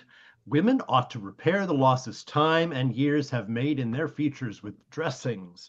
And an intelligent woman, if she know by herself the least defect, will be most curious to hide it, and it becomes her. If she be short, let her sit much, lest when she stands she be thought to sit. If she have an ill foot, let her wear her gown the longer, and her shoe the thinner. If a fat hand and scald nails, let her carve the less, and act in gloves. If a sour breath, let her never discourse fasting, and always talk at her distance. If she have black and rugged teeth, let her offer the less at laughter, especially if she laugh wide and open. Oh, you shall have some women, when they laugh, you would think they brayed, it is so rude, and... Aye, and others that will stalk in their gait like an ostrich and take huge strides. I cannot endure such a sight. I love measure in the feet and number in the voice. They are gentlenesses that oftentimes draw no less than the face. How camest thou to study these creatures so exactly? I would thou wouldst make me a proficient. Yes, but you must leave to live in your chamber then a month together upon a Madis de Gaul or Don Quixote, as you are wont, and come abroad when the matter is frequent, to court, to tiltings, public shows, and feasts, to plays, and church sometimes. Thither they come, to show their new tires too, to see and to be seen. In these places a man shall find whom to love, whom to play with, whom to touch once, to hold forever. The variety it rests his judgment. A wench to please a man comes not down dropping from the ceiling as he lies on his back droning a tobacco pipe. He must go where she is. Yes, and never be the nearer. Out, heretic! That diffidence makes thee worthy it should be so. He says true to you, Dauphine. Why? A man should not doubt to overcome any woman. Think he can vanquish them, and he shall. For though they deny, their desire is to be tempted. Penelope herself cannot hold out long. Ostend, you saw, was taken at last. You must persever and hold to your purpose. They would solicit us, but that they are afraid. Howsoever they wish in their hearts we should solicit them. Praise them, flatter them. You should never want eloquence or trust. Even the chastest delight to feel themselves that way robbed. With praises you must mix kisses, too. If they take them, they'll take more. Though they strive, they would be overcome. Oh, but a man must beware of force. It is to them an acceptable violence, and has oft times the place of the greatest courtesy. She that might have been forced, and you let her go free without touching, though then she seems to thank you, will ever hate you after, and glad in the face is assuredly sad at the heart. Oh, but all women are not to be taken all ways. It is true, no more than all birds or all fishes. If you appear learned to an ignorant wench, or jocund to a sad, or witty to a foolish, why she presently begins to mistrust herself. You must approach them in their own height, their own line. For the contrary makes many that fear to commit themselves to noble and worthy fellows run into the embraces of a rascal. If she love wit, give verses, though you borrow them of a friend, or buy them to have good. If valor, talk of your sword. Be frequent in the mention of quarrels, though you be staunch in fighting. If activity, be seen on your barbary often, or leaping over stools for the credit of your back. If she love good clothes or dressing, have your learned counsel about you every morning, your French tailor, barber, linener, etc. Let your powder, your glass, and your comb be your dearest acquaintance. Take more care for the ornament of your head than the safety, and wish the Commonwealth rather troubled than a hair about you. That will take her. Then if she be courteous and craving, do you promise anything and perform sparingly, so shall you keep her in appetite still. Seem as you would give, but be like a barren field that yields little, or unlucky dice to foolish and hoping gamesters. Let your gifts be slight and dainty rather than precious. Let cunning be above cost. Give cherries at time of year, or apricots, and say they were sent to you out of the country, though you bought them in Cheapside. Admire her tires, like her in all her fashions, compare her in every habit to some deity, invent excellent dreams to flatter her, or riddles, or if she be a great one, perform always the second parts to her, like what she likes, praise whom she praises, and fail not to make the household and servants yours, yea, the whole family, and salute them by their names. 'Tis but light cost if you could purchase them so. And make her physician your pensioner, and her chief woman. Nor will it be out of your gain to make love to her too, so she follow, and not usher her lady's pleasure. All blabbing is taken away when she comes to be part of the crime. On what courtly lap hast thou late slept, to come forth so sudden and absolute a courtly? Good faith, I should rather question you that are so hearkening after these mysteries. I begin to suspect your diligence, Dauphine. Speak, art thou in love in earnest? Yes, by my troth I am. 'Twere ill dissembling before thee. With which of them, I prithee? With all the collegiates. Out on thee! We'll keep you at home, believe it, in the stable, if you be such a stallion. No, I like him well. Men should love wisely, and all women. Some one for the face, and let her please the eye. Another for the skin, let her please the touch. Third for the voice, and let her please the ear. And where the objects mix, let the senses so too. Thou wouldst think it strange if I should make them all in love with thee afore night. I would say thou hadst the best filter in the world, and couldst do more than Madame Medea or Dr. Foreman. If I do not, let me plague the mountebank for my meat while I live, and the bawd for my drink. So be it, I say.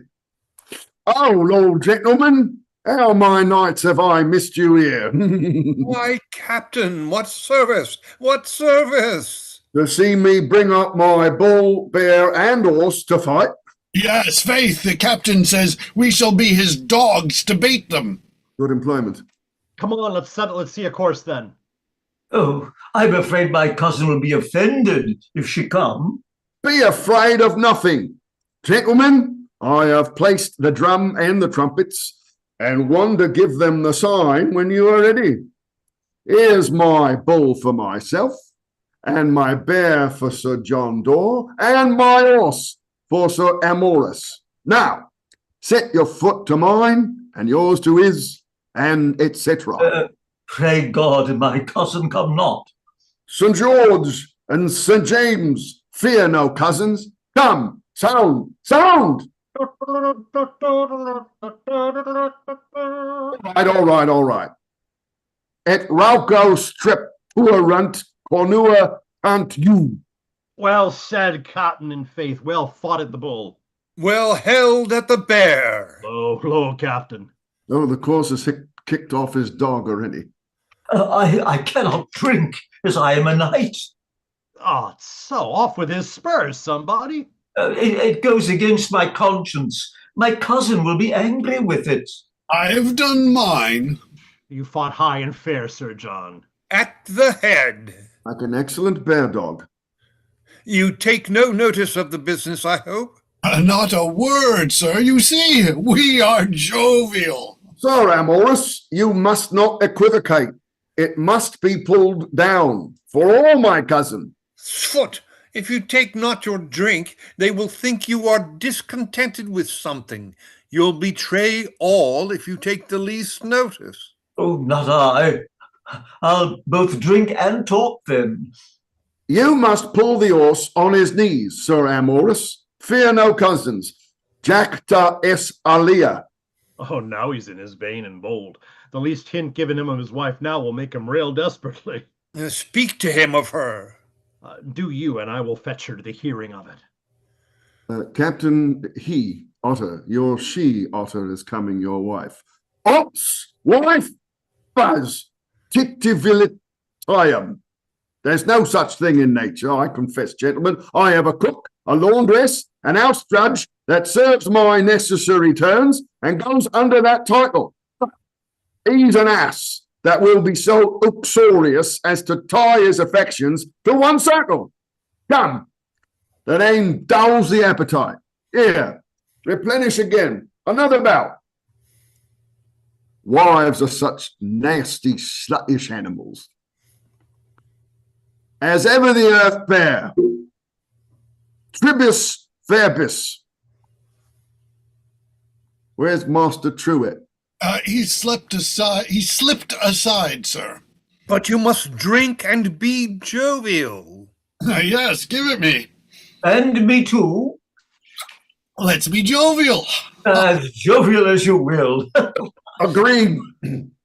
Now, you shall have the bear, cousin, and Sir John Daw the horse, and I will have the bull still. Sound, Tritons of Thames.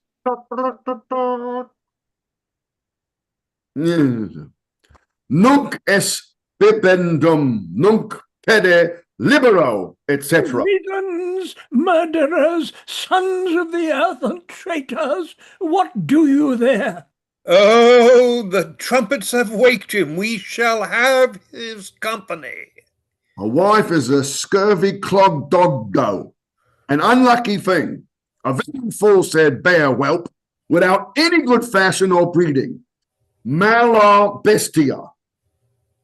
Why did you marry one then, Captain? A pox, and I married it with £6,000. I was in love with that. I have not kissed my fury these 40 weeks. The more to blame you, Captain. Nay, Mr. Otter, hear him a little first. She has a breath worse than my grandmother's. Profecto. Treacherous liar. Kiss me, sweet Master Truewit, and prove him a slandering knave. I would rather believe you, lady. And she has a peruke that's like a pound of hemp, made up in shoe threads. Oh, viper mandrake! A most vile face. Yet she spends me £40 a year in mercury and og's bones. All of her teeth were made in the Blackfriars, both her eyebrows in the Strand, and her hair in the Silver Street. Every part of the town owns a piece of her.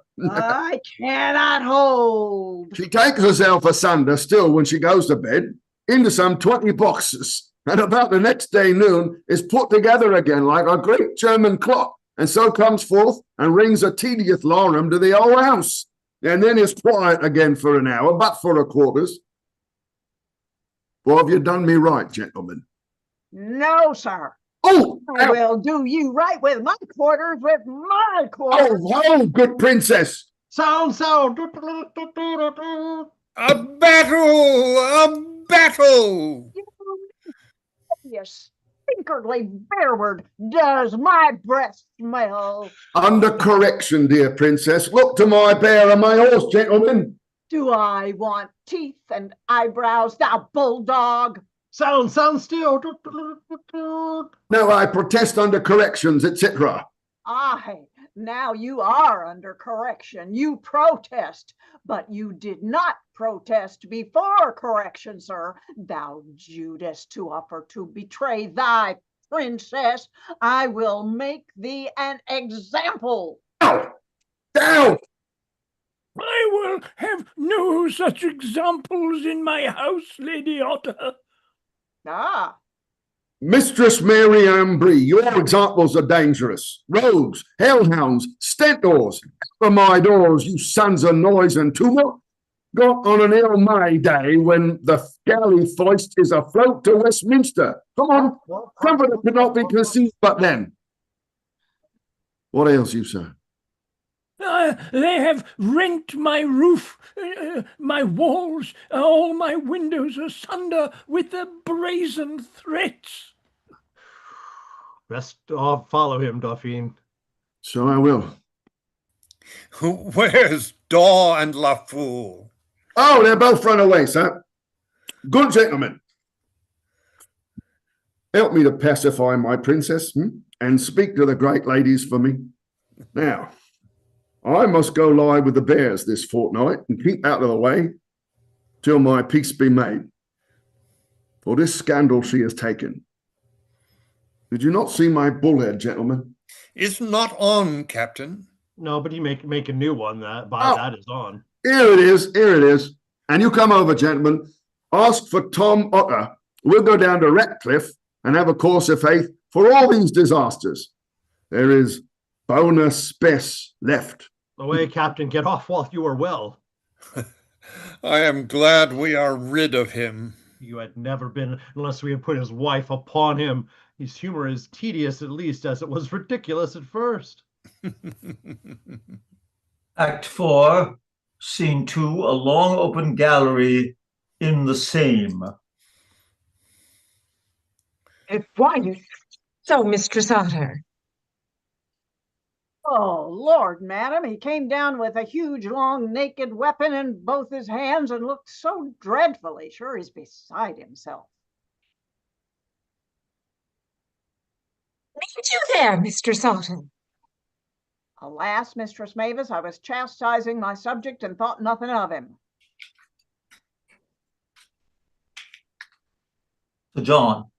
Yeah, sorry. Faith, mistress, you must do so too. Learn to chastise. Mistress Otter corrects her husband so. He dares not speak but under correction. And with his hat off to her, 'twould do you good to see. In sadness, 'tis good and mature counsel. Practice it, Moros. I'll call you Moros still now, as I call Centaur and Mavis. We four will be all one. And you will come to the college and live with us? Make him give milk and honey. How you manage him at first, you shall have him ever after. Let him allow you your coach, your 4 horses, and your woman, your chambermaid, your page, your gentleman usher, your French cook, and 4 grooms.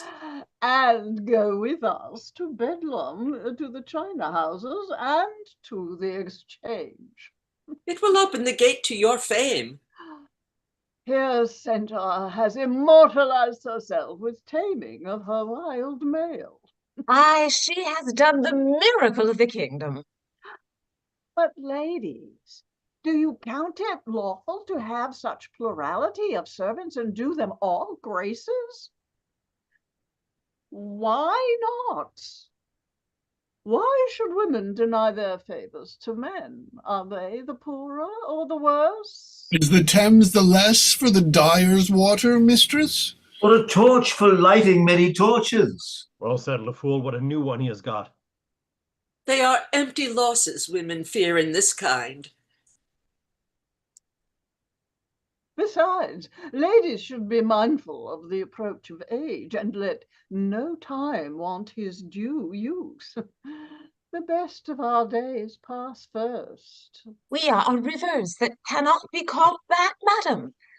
She that now excludes her lovers may live to lie in a forsaken building, in a frozen bed. 'Tis true, Mavis, and who will wait on us to coach then? Or write, or tell us the news then, make anagrams of our names, and invite us to the cockpit, and kiss our hands all the playtime, and draw their weapons for our honors. Not one. Nay, my mistress is not altogether unintelligent of these things.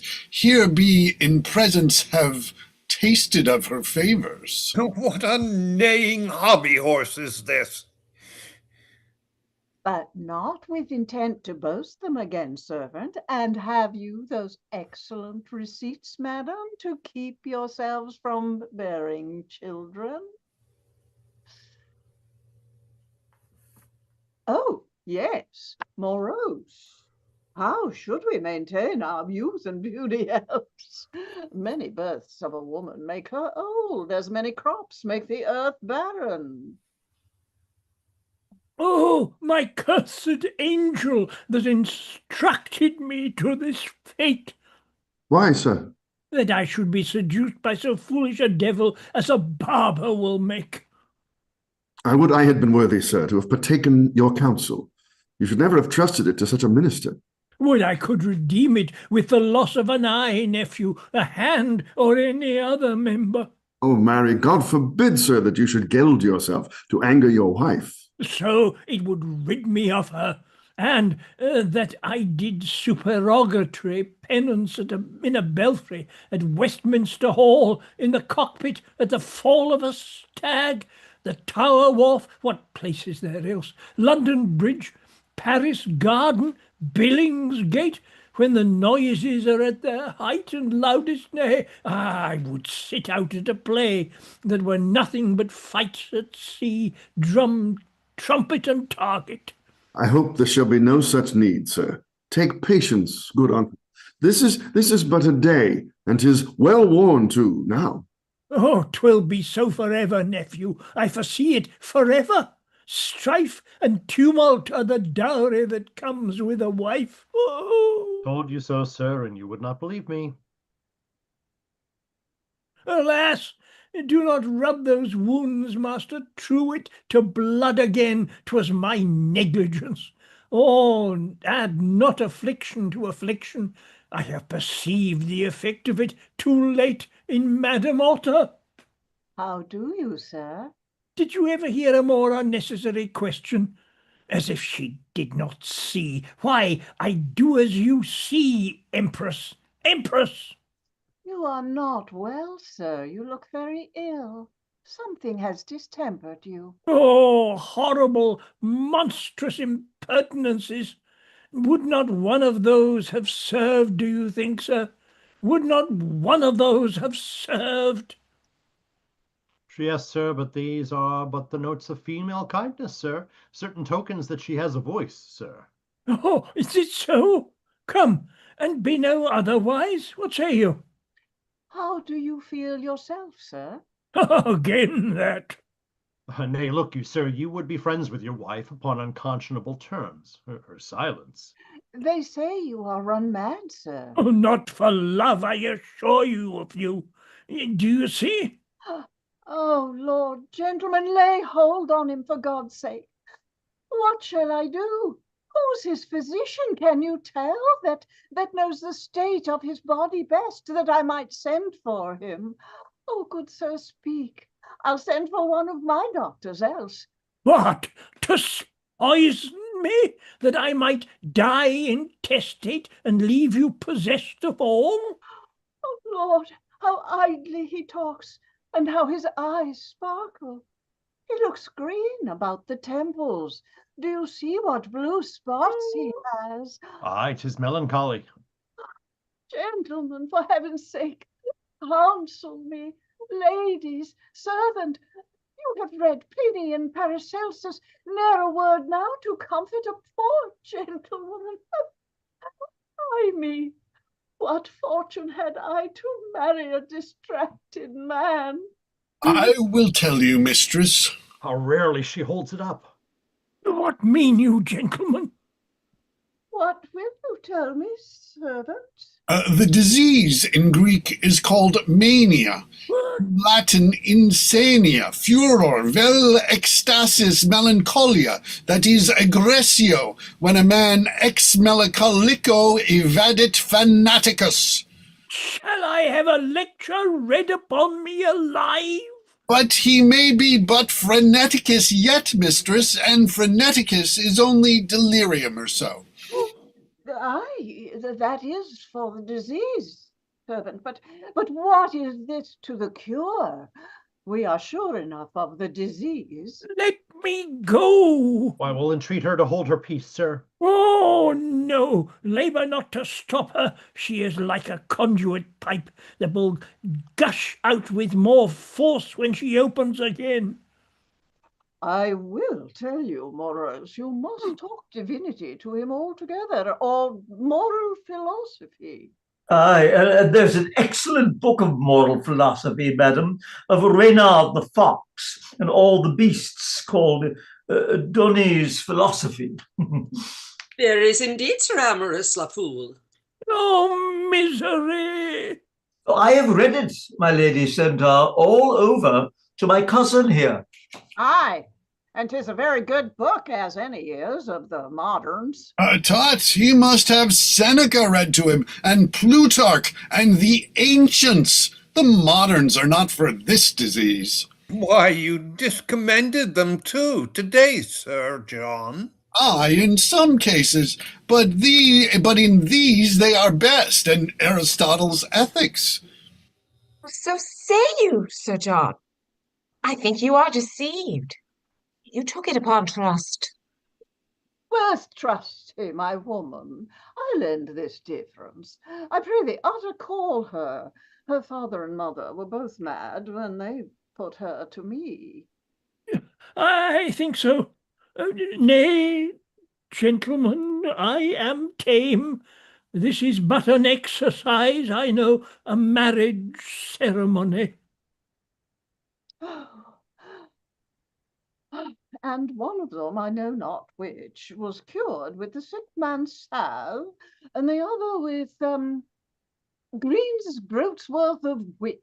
A very cheap cure, madam. Aye, 'tis very feasible. My lady called for you, Mistress Trusty. You must decide a controversy. Oh, Trusty, which was it you said? Your father or your mother that was cured with the sick man's salve? My mother, madam, with the salve. Then was it the sick woman's salve? And my father with the groat's worth of wit. But there was other means used. We had a preacher that would preach folks to sleep still. And so they were prescribed to go to church by an old woman who was their physician thrice a week. To sleep? Yes, forsooth, and every night they read themselves asleep in those books. Good faith, it stands with great reason. I would I knew where to procure those books. Oh! If I can help you with one of them, Mistress Morosus, the groat's worth of wit. But I shall disfurnish you, Sir Amorous. Can you spare it? Oh, yes, for a week or so. I'll read it myself to him. Oh, no. I must do that, sir. That must be my office. Oh! Sure, he would do well enough if he could sleep. No, I should do well enough if you could sleep. I have no friend that will make her drunk or give her a little laudanum or opium. Why, sir, she talks 10 times worse in her sleep. How? Do you not know that, sir? Never ceases all night. And snores like a porpoise. Oh, redeem me, fate, redeem me, fate. For how many causes may a man be divorced, nephew? I know not truly, sir. Some divine must resolve you in that, sir, or a canon lawyer. I will not rest.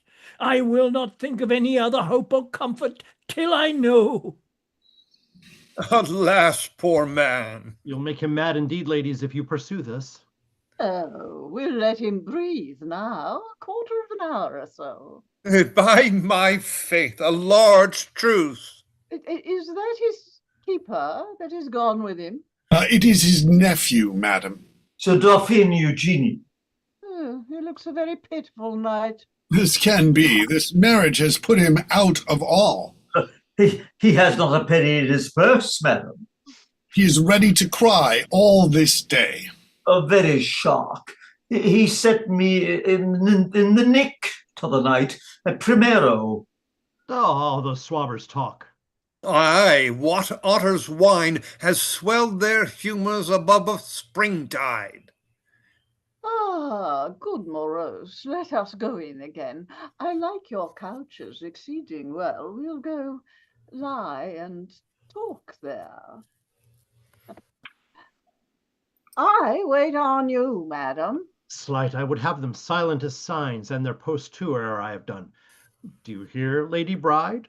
I pray thee now, as thou art a noble wench, to continue this discourse of Dauphine within, but praise him exceedingly. Magnify him with all the height of affection thou canst.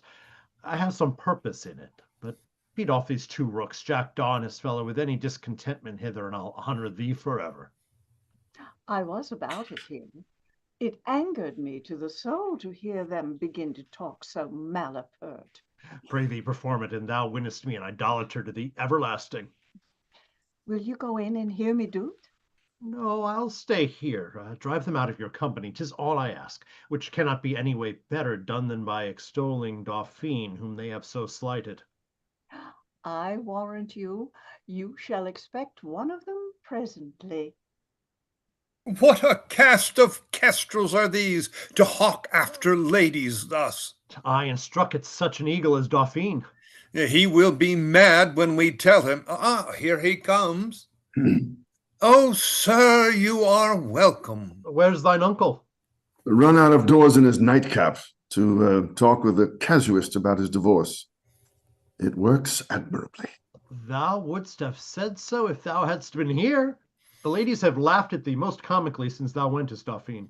And asked if thou wert thine uncle's keeper. The brazen baboons answered, yes, and said thou wert a pitiful poor fellow, and didst live upon the posts, and hadst nothing but 3 suits of apparel, of some few benevolences that lords give thee to foul in them and swagger.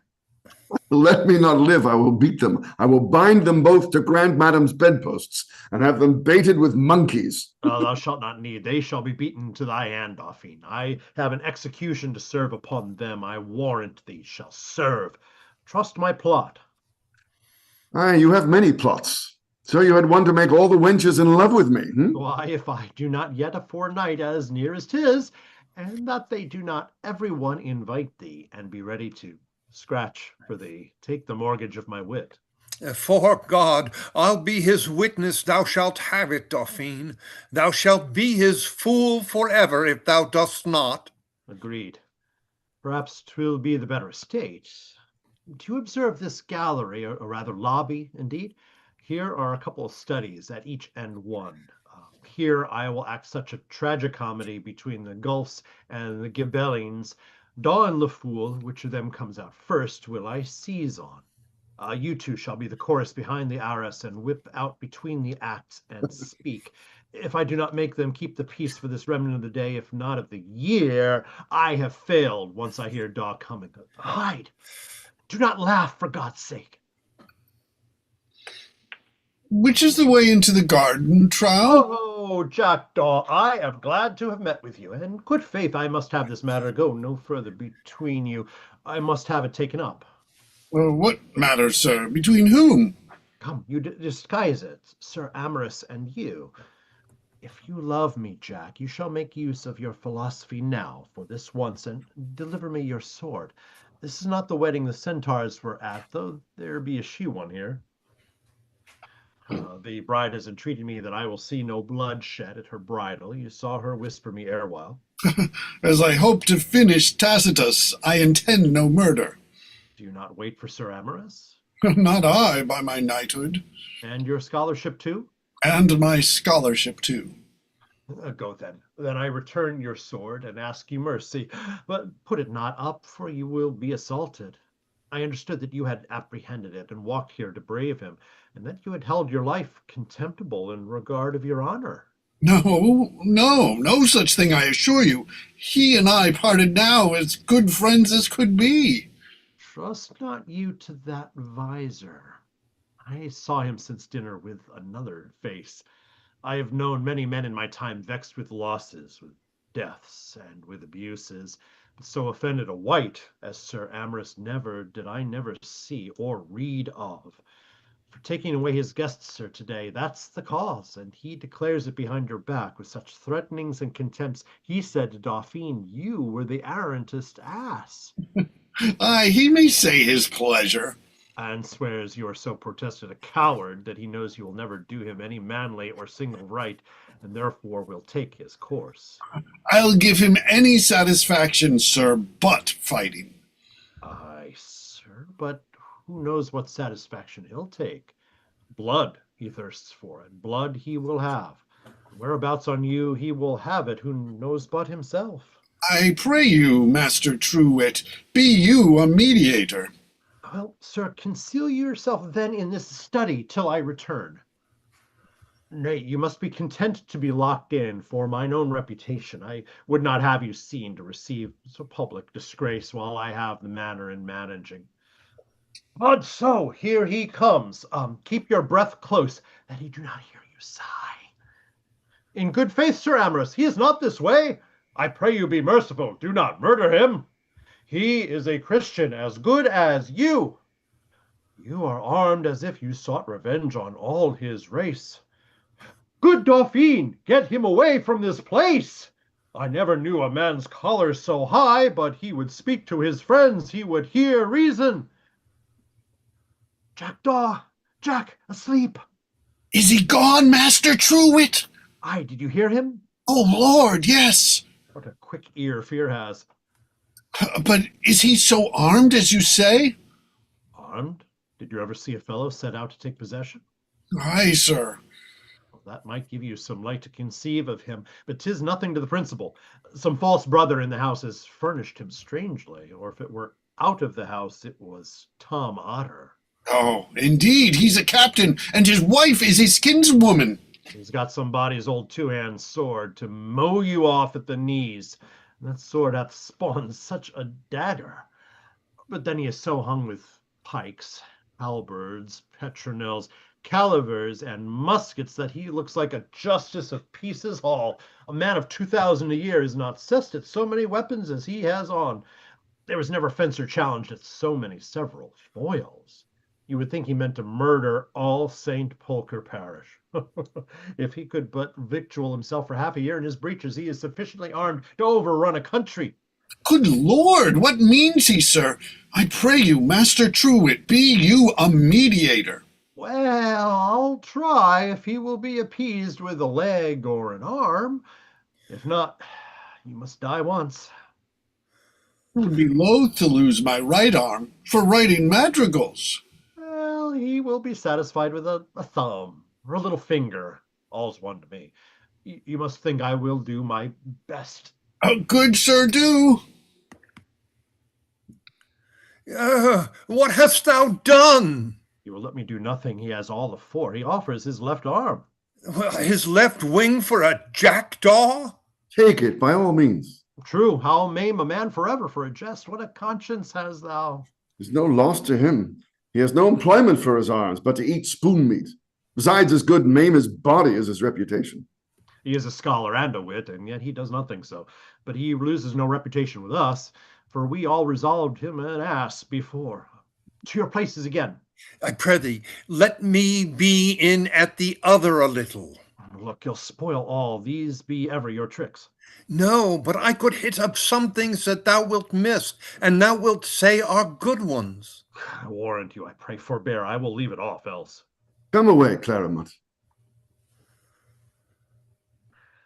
Sir Amorous, Uh, Hello, Sir Amorous, down the hallway. Master Truewit, Whither were you going? down to the court to make water. By no means, sir. You shall rather tempt your breeches. Why, sir? Enter here if you love your life. Why? Why? Question till your throat be cut, too. Dally till the enraged soul find you. Who's that? Daw it is. Will you in? I will in. What's the matter? Nay, if he had been cool enough to tell us that, there had been some hope to atone you, but he seems so implacably enraged. Sir Light, let him rage. I'll hide myself. Do, good sir. But what have you done with him, done to him within that should provoke him thus? You've broke some jest upon him afore the ladies. Oh, not I. No, I never in my life broke jests upon any man. The bride was praising Sir Dauphine, and he went away in snuff, and I followed him, unless he took offence in me and in his drink, while that I would not pledge all the horses, or the horsefall. By my faith, and that may be. You remember well. But he walks the round up and down through every room of the house with a towel in his hand, crying, "Where's LaFoole? Who saw LaFoole?" And when Dauphine and I demanded the cause, we could force no answer from him, but, "Oh, revenge! How sweet art thou! I will strangle him in this towel," which leads us to conjecture that the main cause of his fury is for bringing your meat today with a towel about you to his discredit. Like enough. Why, if he be angry for that, I'll stay here till his anger is blown over. A good becoming resolution, sir, if you can put it on of a sudden. Oh, yes, I can put it on, or I'll away into the country. How will you get out of the house, sir? He knows where you are in the house, and he will watch you this 7-night, but he'll have you. He'll outwait a sergeant for you. Well, then I'll stay here. You must think how to victual yourself in time, then. Why, sweet Master Truewit, will you entreat my cousin Otter to send a cold venison pasty, a bottle or two of wine, and a chamber pot? A stool better, sir, of Sir Ajax's invention. Aye, that will be better indeed. And a pallet to lie on. Oh, I would not advise you to sleep by any means. Do not, sir. Why, then I will not. Yet there's another fear. Is there? What is't? No, he cannot break this door with his foot, sure. I'll set my back against it, sir. I have a good back. But then if he should batter? Batter? If he dare, I'll have an action of battery against him. Cast you the worst. He is set for powder already. What he will do with it no man knows. Perhaps blow up the corner of the house where he suspects you are. Oh, here he comes! In quickly! I protest, Sir John Daw, he is not this way. What will you do? Before God, you shall hang no petard here. I'll die, rather. Will you not take my word? I never knew one but would be satisfied. Sir Amorous, there's no standing out. He has made a petard of an old brass pot to force your door. Think upon some satisfaction or terms to offer him. Sir, I will give any satisfaction. I dare give any terms. You'll leave it to me, then? I'll stand to any condition. How now, what think you, sirs? Were it not a difficult thing to determine which of these two feared most? Yes, but this fears the bravest, the other a whinnling dastard jackdaw. But LaFoole, a brave, heroic coward, and is afraid in a great look and a stout accent. I like him rarely. Had it not been pity these two should have been concealed. Shall I make a motion? Briefly, for I must strike while 'tis hot.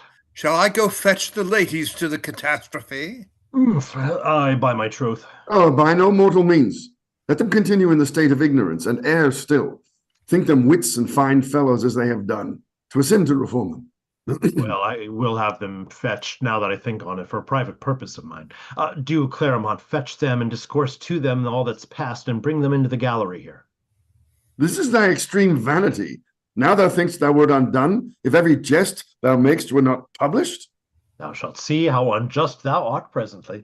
Clerimont say was Dauphine's plot. Trust me not if the whole drift be not for thy good. There is a carpet in the next room. Put it on with this scarf over thy face and a cushion in thy head, and be ready when I call Amorous. Away.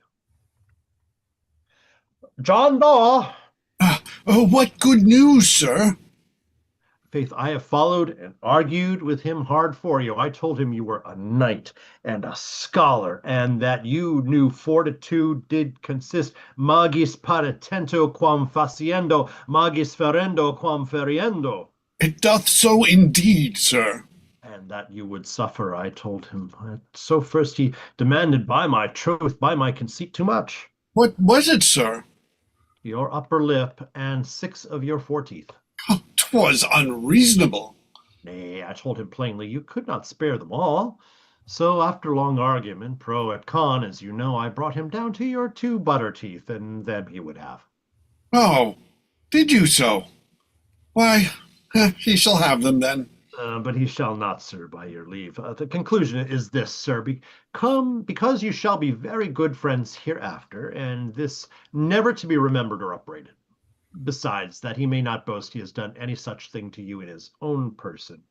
He is to come here in disguise, give you 5 kicks in private, sir, take your sword from you, and lock you up in that study doing pleasure, which will be but a little while. We'll get it released presently. 5 kicks? He shall have 6, sir, to be friends. Believe me, you should not overshoot yourself to send him that word by me. Deliver it, sir. He shall have it with all my heart. To be friends. Friends? Nay, and he should not be so, and hardly too. Upon these terms, he shall have me to enemy while I live.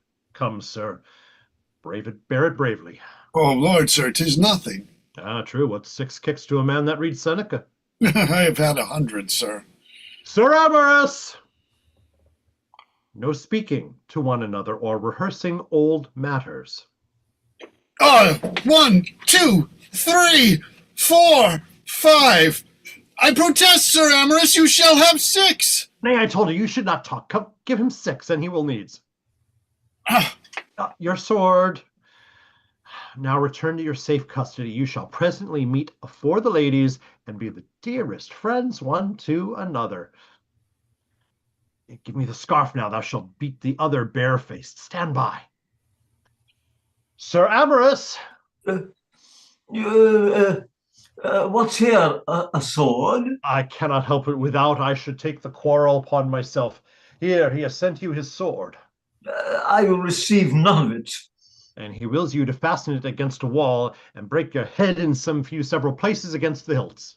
I will not tell him roundly. I cannot endure to shed my own blood. Will you not? No. I'll beat it against a fair, flat wall, if that will satisfy him. If not, he shall beat it himself for Amorous. Well, this is a strange starting off when a man undertakes for you. I offered him another condition. Will you stand to that? What is't? That you would be beaten in private. Yes, I am content at the blunt. Then you must submit yourself to enter above Haughty, Centaur, Mavis, Mr. Otter, Epicene, and Trusty. Then you must submit yourself to be hoodwinked in this scarf, be led to him, where he will take your sword from you and make you bear a blow over the mouth, gules, and tweaks by the nose, sans nombre. I am content, but why must I be blinded? That's for your good, sir. Because if he should grow insolent upon this and publish it hereafter to your disgrace, which I hope he will not do, you might swear safely and protest he never beat you, to your knowledge. I conceive. I do not doubt, but you will be perfect good friends upon it, and not dare to utter an ill thought one of another in the future. Not I. God help me of him. Nor he of you, sir, if he should... Oh, come, sir. All hid, Sir John. Sir John, ow. Good Sir John, leave tweaking, you'll blow his nose off. 'tis Sir John's pleasure you should retire into the study. Why, now you are friends. All bitterness between you, I hope, is buried. You shall come forth by and by, Damon and Pythias upon it, and embrace with all the rankness of friendship that can be. I trust we shall have them tamer in their language hereafter. Dauphine, I worship thee. God's will the ladies have surprised us. Centaur, how our judgments were imposed on by these adulterate knights. Nay, I think nay, that's Centaur's madam, line. Mavis was more deceived than we. 'Twas her commendation uttered them in the college. Men did but their wits, madam, and their braveries. I never look toward their valours. Sir Dauphine is valiant, and a wit too, it seems. Bravery too. Was this his project? So Master Clement intimates, madam. Amorous, when you come to the college, will you bring him with you? He seems a very perfect gentleman. He is so, madam. Believe it.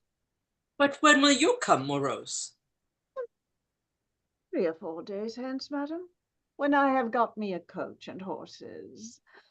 No, tomorrow, good Morosus, Centaur shall send you her coach. Yes, faith do, and bring Sir Dauphine with you. She has promised that, Mavis. He is a very worthy gentleman in his exteriors, madam. Aye, he shows he is judicial in his clothes. And yet not so superlatively neat as some, madam, that have their faces set in a brick. Aye, and have every hair in form. That wear purer linen than ourselves, and profess more neatness than the French hermaphrodite. Aye, ladies, what they tell one of us have told 1,000, and are the only thieves of our fame that think to take us with that perfume or with that lace, and laugh at us unconscionably when they have done. But the Dauphine's carelessness becomes him. I could love a man for such a nose. For such a leg. He has an exceeding good eye, ma'am.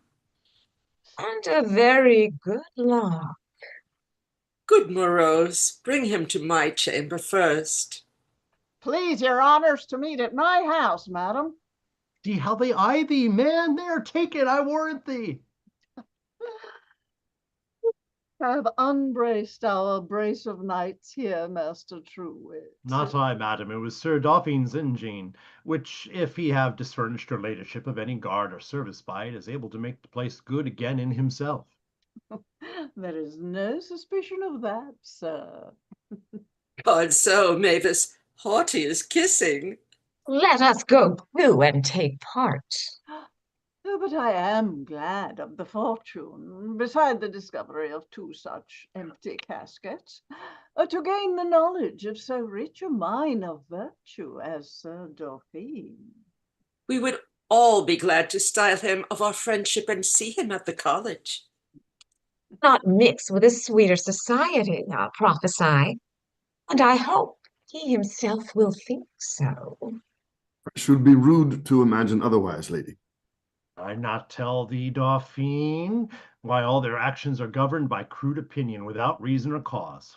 They know not why they do anything, but as they are informed, believe, judge, praise, condemn, love, hate, and in emulation one of another do all these things alike. Only they have a natural inclination sways them generally to the worst when they are left to themselves. But pursue it, now thou hast them. Shall we go again, Morosus? Yes, madam. We'll entreat Sir Dauphine's company. Stay, good madam, the interview of the 2 friends Pylades and Orestes.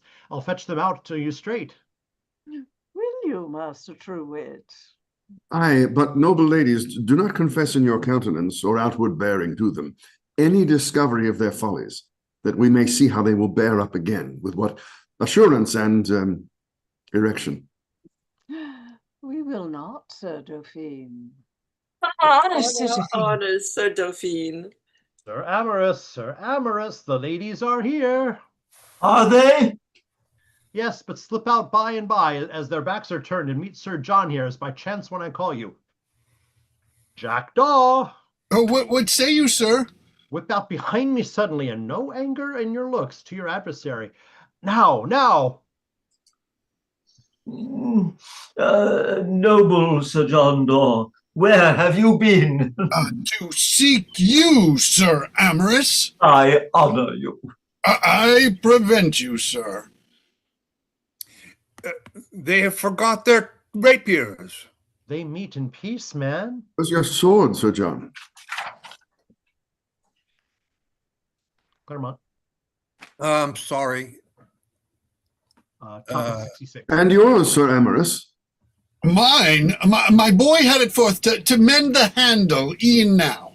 And my gold handle was broke too, and my boy had it forth. Indeed, sir. And how their excuses meet. What a consent there is in the handles. Hey, there's so in the points too, I warrant you. Oh, me. Madam, he comes again. The madman, away. What make these naked weapons here, gentlemen? Oh, sir, here hath like to have been murder since you went. A couple of knights fallen out about the bride's favors. Oh, they were fain to take away their weapons. Your house had been begged by this time else. For what? For manslaughter, sir, as being accessory. And for her favours? I, sir, heretofore not present Clerimont, carry them their swords now. They have done all the hurt they will do. Have you spoke with the lawyers, sir? Oh, no. There is such a noise in the court that they have frighted me home with more violence than I went. Such speaking and counter-speaking with the several voices of citations, appellations, allegations, certificates, attachments, interrogatories, references, convictions, and afflictions indeed among the doctors and proctors, that the noise here is silenced to't, a kind of calm midnight. Why, sir, if you would be resolved indeed, I can bring you hither a very sufficient lawyer and a learned divine that shall inquire into every least scruple for you. Oh, can you, Master Truewit? Yes, and are very sober, grave persons that will dispatch it in a chamber with a whisper or two. Oh, good sir, shall I hope this benefit from you, and trust myself into your hands? Alas, sir, your nephew and I have been ashamed and oft times mad since you went to think how you are abused. Go in, good sir, and lock yourself up till we call you. We'll tell you more anon, sir. Do your pleasure with me, gentlemen. I believe in you, and that deserves no delusion. You'll find none, sir, but heaped plenty of vexation. What wilt thou do now, wit? Recover me hither Otter and the barber, if you can, by any means, presently. Why? To what purpose? Oh, I'll make the deepest divine and gravest lawyer out of them two for him. Thou canst not, man. These are waking dreams. Oh, do not fear me. Clap but a civil gown with a welt on the one, and a canonical cloak with sleeves on the other, and give them a few terms in their mouths, if there come not forth as able a doctor and complete a parson for this turn as may be wished. Trust not my election. And I hope without wronging the dignity of either profession, since they are but persons put on, and for mirth's sake, to torment him. The barber smatters Latin, I remember. Yes, and Otter too. Well, then, if I make them not wrangle out his case to his no comfort, let me be thought a jackdaw or a LaFoole or anything worse. Go you to your ladies, but first send for them. I will. Act 5, Scene 1, a room in Moros's house. Where had you our swords, Master Clerimont? Why, Dauphine took them from the madman. And he took them from our boys, I warrant you. Very like, sir. Thank you, good Master Clerimont. Sir John Daw and I are both beholden to you. Would I knew how to make you so, gentlemen. Sir Amorous and I are your servants, sir. Gentlemen, have any of you a pen and ink? You would fain write out a riddle in Italian for Sir Dauphine to translate. Not I, in troth, lady. I am no scrivener. I can furnish you, I think, lady. He has it in the haft of a knife, I believe. Oh, no, he has his box of instruments. Like a surgeon. Oh, for the mathematics, his squire, his compasses, his brass pens, and black lead to draw maps of every place and person where he comes. How? Maps of persons? Oh, yes, sir, of Nomentech and when he was here, and of the Prince of Moldavia, and of his mistress Epicene. Away! He hath not found out her latitude, I hope. You are a pleasant gentleman, sir. Faith, now we are in private. Let's wanton a little, and talk waggishly. Sir John, I am telling Sir Amorous here that you two govern the ladies wherever you come. You carry the feminine gender afore you. They shall rather carry us afore them, if they will, sir. Nay, I believe that they do withal, but that you are the prime men in their affections and direct all their actions. Not I, Sir Amorous is. Oh, I protest Sir John is. As I hope to rise in the state, Sir Amorous, you have the person. Sir John, you have the person, and the discourse, too. Oh, not I, sir. I have no discourse, and then you have activity beside. Oh, I protest, Sir John, you come as high from Tripoli as I do, every whit, and lift as many joint stools, and leap over them, if you would use it. Well, agree on together, knights, for between you, you divide the kingdom or commonwealth of ladies' affections. I see it, and can perceive a little how they observe you and fear you indeed. You could tell strange stories, my masters, if you would, I know. Faith, we have seen somewhat, sir. That we have velvet petticoats and wrought smocks also. Aye, and... Nay, out with it, Sir John. Do not envy your friend the pleasure of hearing when you have had the delight of tasting. Why, do you speak, Sir Amorous? No, do you, Sir John? In faith, you shall. In faith, you shall. Why, we have been... in the great bedded ware together at one time? Oh, Sir John. Nay, do you, Sir Amorous? And these ladies with you, knights? Oh, no excuses. No, excuse us, sir. We must not wound reputation. Oh, no matter. They were these or others, or have cost us £15 when we came home. Oh, do you hear, Sir John? You shall tell me but one thing truly, as you love me. If I can, I will, sir. You lay in the same house with the bride here? Yes, and conversed with her hourly, sir. And what humor is she of? Is she coming and open, free? Oh, exceeding open, sir. I was her servant, and Sir Amorous was to be. Come, you have both had favors from her, I know, and have heard so much. Oh, no, sir. You shall excuse us, sir. We must not wound reputation. Tut! She is married now, and you cannot hurt her with any report, and therefore speak plainly. How many times, i'faith? Which of you led first, huh? Sir John had a maidenhead indeed. If it pleases him to say so, but Sir Amorous knows what is what as well. Dost thou have faith, Amorous? In a matter, sir. Why, I commend you, lads. Little knows Don bridegroom of this, nor shall he for me. Hang him, mad ox. Speak softly. Here comes his nephew with the Lady Haughty. He'll get the ladies from you, sirs, if you look not to him in time. Why, if he do, we'll fetch them home again, I warrant you.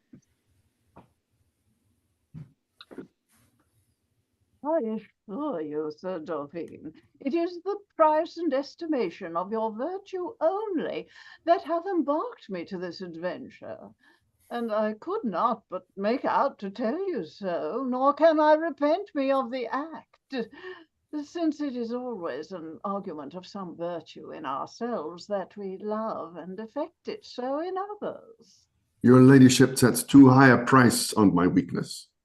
Sir, I can distinguish gems from pebbles. Are you so skillful in stones? And howsoever I may suffer in such a judgment as yours by admitting equality of rank or society with Centaur or Mavis. You do not, madam. I perceive they are your mere foils.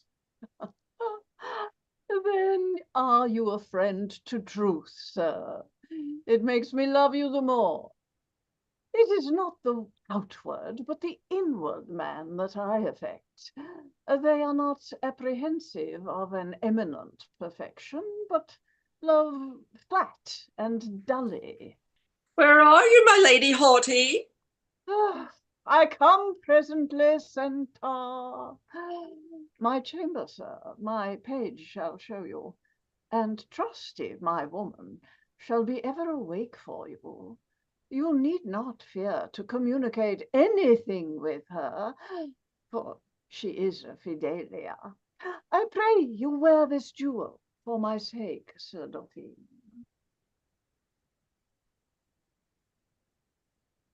Where is Mavis, Centaur?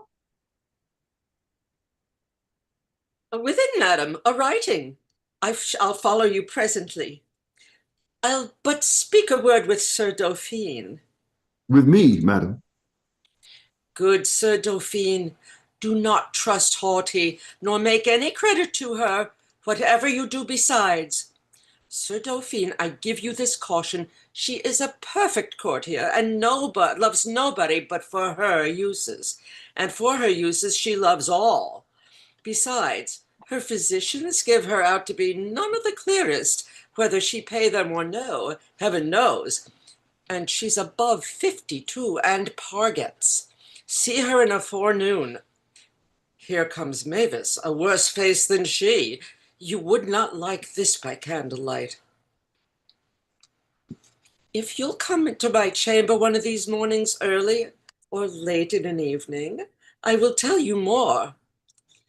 Where is Haughty, Mavis? In, Centaur. What have you there?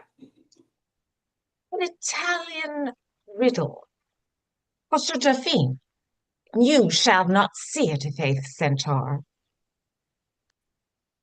Good Sir Dauphine, solve it for me. I'll call for it anon. How now, Dauphine? How dost thou acquit thyself of these females? Slight, they haunt me like fairies, give me jewels here. I cannot be rid of them. Oh, you must not tell, though. Mass, I forgot that. I was never so assaulted. One loves for virtue, bribes me with this. Another loves me with caution, and so would possess me. A third brings me a riddle here. All are jealous and rail at each other. A riddle? Pray, let me see it. Sir Dauphine, I chose this way of intimation for privacy. The ladies here, I know, have both hope and purpose to make a collegiate and servant of you. If I might be so honored as to appear at any end of so noble a work, I would enter into a fame of taking physic tomorrow, and continue it 4 or 5 days or longer for your visitation. Mavis, by my faith, a subtle one, call you this a riddle? What's their plain dealing, trow? We lack Truewit to tell us that. We lack him for somewhat else, too. His knights reformados are wound up as high and insolent as ever they were. You jest. No drunkards, either with wine or vanity, ever confessed such stories of themselves. I would not give a fly's leg in balance against all the women's reputations here, if they could be but thought to speak truth. And for the bride, they have made their affidavit against her directly. What, they've lain with her? Yes, and tell times and circumstances with the cause why and the place where. I had almost brought them to affirm that they had done it today. Not both of them. Yes, faith. With a sooth or two more, I had effected it. They would have set it down under their hands. Why, they will be our sport, I see still, whether we will or no. Oh, are you here? Come, Dauphine, go call your uncle presently. I have fitted my Dauphine and my canonist, dyed their beards and all. The knaves do not know themselves. They are so exalted and altered. Preferment changes any man. Thou shalt keep one door, and I another, and then Clerimont in the midst, that he may have no means of escape from their cavilling when they grow hot once again. And then the women, as I have given the bride her instructions, to break in upon him in the enwy. Oh, 'twill be full and twanging. Away, fetch him. Enter Otter disguised as a divine and Cutbeard as a canon lawyer. Come, Master Doctor and Master Parson, look to your parts now and discharge them bravely. You are well set forth. Perform it well. If your chance be out, do not confess it with standing still, or humming, or gaping one at another, but go on and talk aloud and eagerly. Use vehement action, and only remember your terms, and you are safe. Let the matter go where it will. You will have many will do so. But at first be very solemn, grave, like your garments, though you loose yourselves after and skip out like a brace of jugglers on a table. Here he comes. Reset your faces and look superciliously while I present you. Are these the two learned men? Yes, sir. Please, you salute them. Salute them? I would rather do anything than wear out time so unfaithfully, sir. I wonder how these common forms, as God save you and you are welcome, are come to be a habit in our lives. Or I am glad to see you, when I cannot see what the profit can be of these words, so long as it is no whit better than him whose affairs are sad and grievous, that he hears this salutation. 'Tis true, sir. We'll go to the matter then. Gentlemen, Master Doctor and Master Parson, I have acquainted you sufficiently with the business for which you are come hither, and you are not now to inform yourselves in the state of the question, I know. This is the gentleman who expects your resolution, and therefore, when you please, begin. Please you, Master Doctor. Please you, good Master Parson. I would hear the canon law speak first. I must give place to positive divinity, sir. Nay, good gentlemen, do not throw me into circumstances. Let your comforts arrive quickly at me, those that are. Be swift in affording me my peace, if so I shall hope any. I love not your disputations or your court tumult, and that it be not strange to you, I will tell you. My father, in my education, was wont to advise me that I should always collect and contain my mind, not suffering it to flow loosely, that I should look to what things were necessary in the carriage of my life, and what not, embracing the one and eschewing the other. In short, that I should endear myself to rest and avoid turmoil, which now is grown to be another nature to me, so that I come not to your public pleadings or your places of noise. Not that I neglect those things that are made for the dignity of the Commonwealth, but for the mere avoiding of clamours and impertinences of operators that know not how to be silent, and for the cause of noise I am now a suitor to you. You do not know in what a misery I have been exercised this day, what a torrent of evil, My very house turns round with the tumult. I dwell in a windmill. The perpetual motion is here, and not at Eltham. Good Master Doctor, will you break the ice? Master Parson will wait after. Sir, though unworthy, and the weaker, all will presume. 'Tis no presumption, Domine Doctore. Yet again?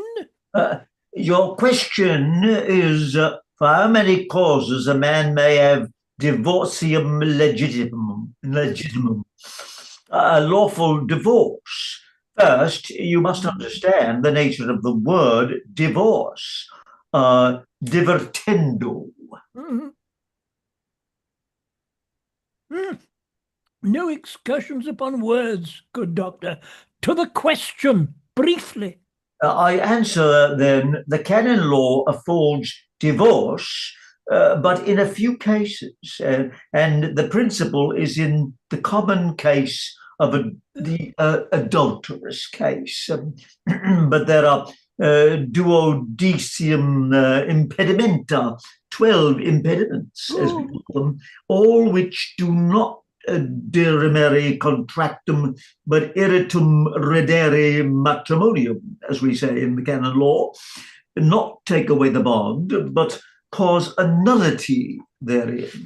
I understood you before, good sir. Avoid your impertinency of translation. He cannot open this too much, sir, by your favour. Yet more. You must give learned men leave, sir. To your impediments, Master Doctor. The first is impedimentum erroris. Of which there are many species. Error as error personae. If you contract yourself to one person, thinking her another. Then error fortunae. If she be a beggar, and you thought her rich. Then error qualitatus. If she proved stubborn or headstrong, that you thought obedient. How? Is that, sir, a lawful impediment? One at once, I pray you, gentlemen. Aye, ante-copulum, but not post-copulum, sir. Master Parson says quite right. Nec post nubiterium benedictionum. It doth indeed, but ira redere sponsia annul the contract. After marriage, it is of no obstinacy. Alas, sir, what a hope are we fallen from by this time? The next is conditio. If you thought her free-born and she proved bondwoman, there is impediment of estate and condition. Aye, but Master Doctor, those servitudes are sublatae now among us Christians. By your favour, Master Parson. You shall give me leave, Master Doctor. Nay, gentlemen, quarrel not in that question. It concerns not my case. Pass to the third. Well, then the third is votum, if either party have made a vow of chastity. But that practice is, as Master Parson said, of the other, is taken away among us, thanks be to discipline. The fourth is cognatio, if the persons be of kin within the degrees. Aye. And do you know what the degrees are, sir? No, not I care not, sir. They offer me no comfort in the question, I'm sure. But there is a branch of this impediment, which is cognatio spiritualis. If you were godfathers, then the marriage is incestuous. That comment is absurd and superstitious, Master Doctor. I cannot endure it. Are we not all brothers and sisters, and as much akin in that as godfathers and oh, me! Look, To end the controversy, I was never a godfather. I never was a godfather in my life, sir. Pass to the next. The fifth is crimen adulterari, the known case. The sixth, cultus disperatius, a difference of religion. Have you ever examined her, what religion she is on? No, I would rather she were none than be put to the trouble of it. You may have it done for you, sir. Oh, by no means, good sir. On to the rest. Shall you ever come to an end, thank you? He has done half, sir. On to the rest. Be patient and expect, sir. The seventh is viz. If it were upon compulsion or force. Oh, no, it was too voluntary. Mine, too voluntary. The eighth is ordo, if ever she have taken holy orders. That's superstition too. It no matter, Master Parson. Would she go into a nunnery yet? The ninth is ligament. If you were bound, sir, to any other before. I trust myself too soon into these fetters. The tenth is publica honestas, which is inchoita quedem affinitas. Aye, or affinitas, orta ex sponsolibus, and is leve impedimentum. Oh, I feel no air of comfort blowing to me in all this. The 11th is affinitas ex fornicatione, which is no less vera affinitas than the other, Master Doctor. True. Que orator ex legitimo matrimonio. You say right, Venerable Doctor, and nascitur ex eo, quod per conjugium duae personae efficiuntur una caro. Oh, hey day, now they begin. I conceive you, Master Parson, ita per fornicationem eque est veros patur, qui sic generat. Et veres filius, qui sic generatur. What's all this to me? Now it grows warm. The 12th and last is si forte coire nequibus. Aye, that is impedimentum gravissimum. It doth utterly annul and annihilate that, if you have manifestam frigiditatem. You are well, sir. Why, there is comfort come at length, sir. Confess yourself but a man unable, and she will soon sue to be divorced first. Aye, or if there be morbius perpetuus, et insanabilis, et paralysis, elephantiasis, or so. Oh, but frigiditas is the fairer way, gentlemen. I say troth, sir, and as it is in the canon, Master Doctor, and I conceive you, sir. Before he speaks. That a boy or child under years is not fit for marriage because he cannot. Redere dibitum. So, your omnipotentitatis. Your impotentes, your horse and lobster. Your impotentatus, I should say, or minime apti contrahenda matrimonium. Ah, matrimonium. We shall have most unmatrimonial Latin with you. Matrimonia and be hanged. You put them out. But there will arise a doubt, Master Parson, in our case, post matrimonium, that frigidate preditus do conceive, sir. Very well, sir. Who cannot uxore pro uxore me habere eum pro susore. Absurd, and merely apostatical. You shall pardon me, Master Parson. I can prove it. You can prove a will, Master Doctor. You can prove nothing else. Does not the verse of your own canon say, Ec socianda vetent connubia factor retractante? I can grant you, sir. But how do they retractare, Master Parson? Oh, this was it I feared. In aeternium, sir. That is false in divinity, by your honour, by your favour. 'Tis false in humanity to say so. Is he not? Prosaurus inutilus ad forum. Can he prestitare fidem datem? I would fain know. Yes, how if he do convalere? He cannot convalere. 'Tis impossible. Nay, good sir, attend to the learned men. They will think you neglect them else. Or if he do similare himself frigidum, audio oxorus or so.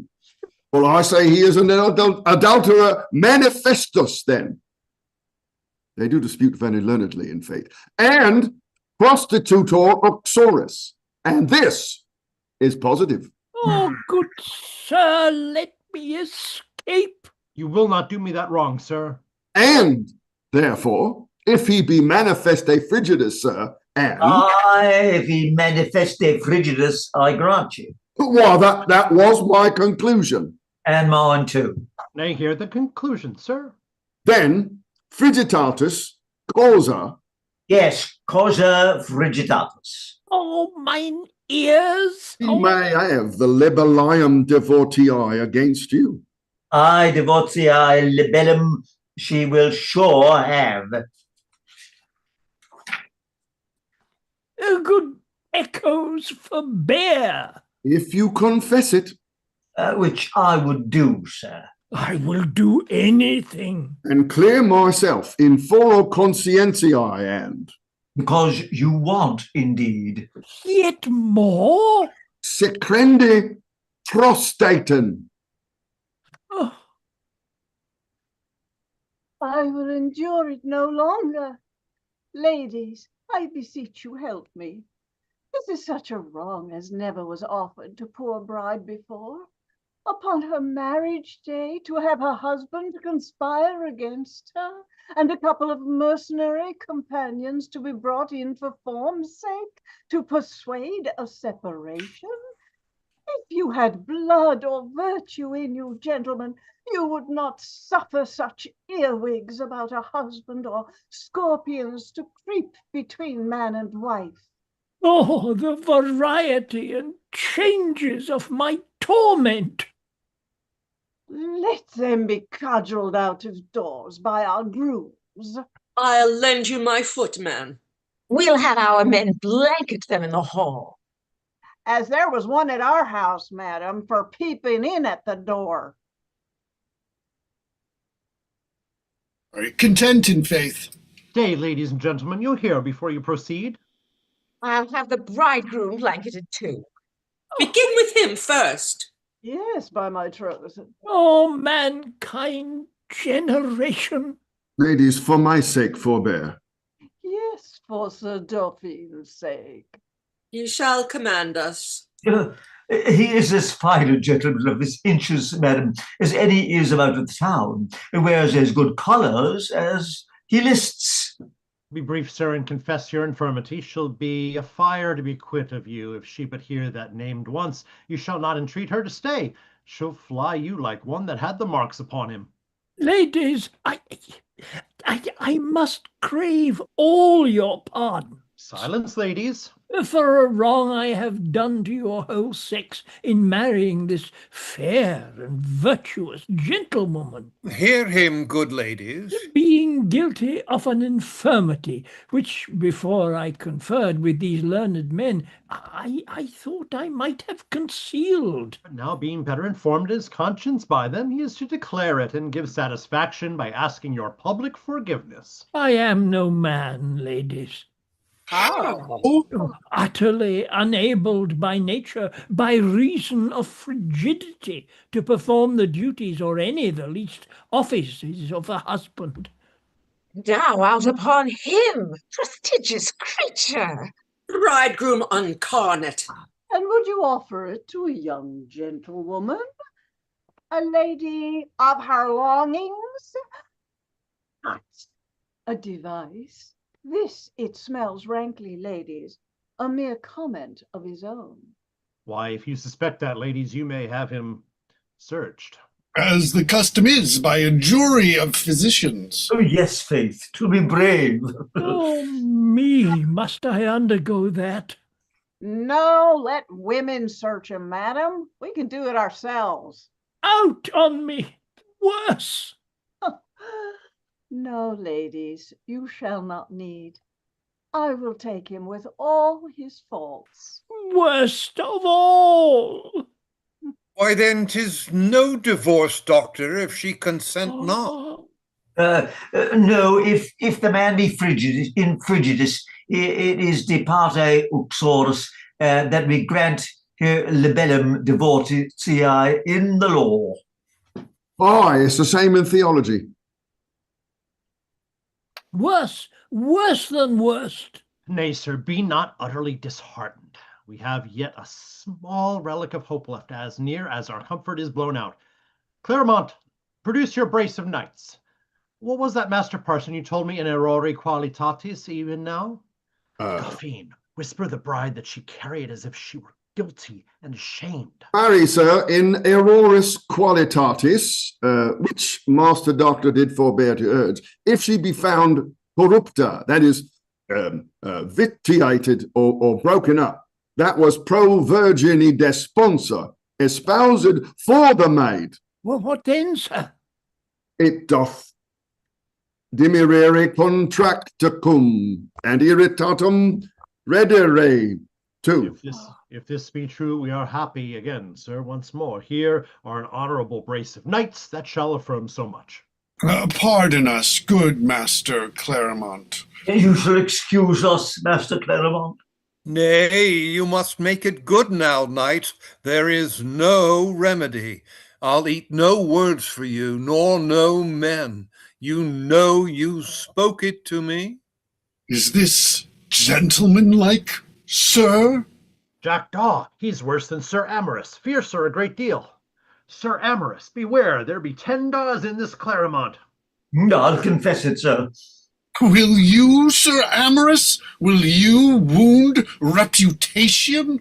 I'm resolved. So should you be too, Jackdaw. What should keep you off? She's but a woman, and in disgrace he'll be glad on it. Will he? I thought he would have been angry. You will dispatch, knights. It must be done, i'faith. Why, and it must. It shall, sir, they say. They'll ne'er go back. Do not tempt his patience. It is true indeed, sir? Yes, I assure you, sir. What is true, gentlemen? What do you assure me? That we have known your bride, sir. In good fashion. She was our mistress or so. Nay, you must be plain, knights, as you were to me. Aye, the question is if you have carnaliter or no. Carnalotta? What else, sir? Us, plain enough. A plain knowity.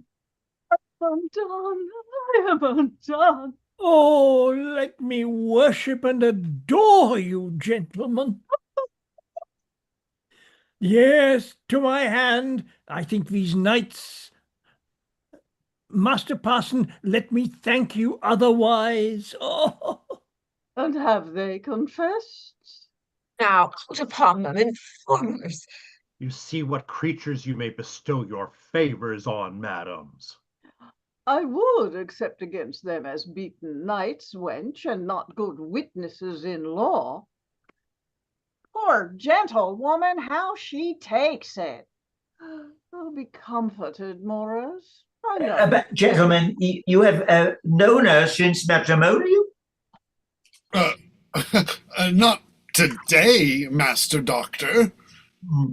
Why then, I say for any act before the matrimonium is good and perfect, unless the worshipful bridegroom did precisely before witnesses demand if she were Virgo ante nuptias. No, no, that he did not. I assure you, Master Doctor. If he cannot prove that, it is ratum conjugium, notwithstanding the premises.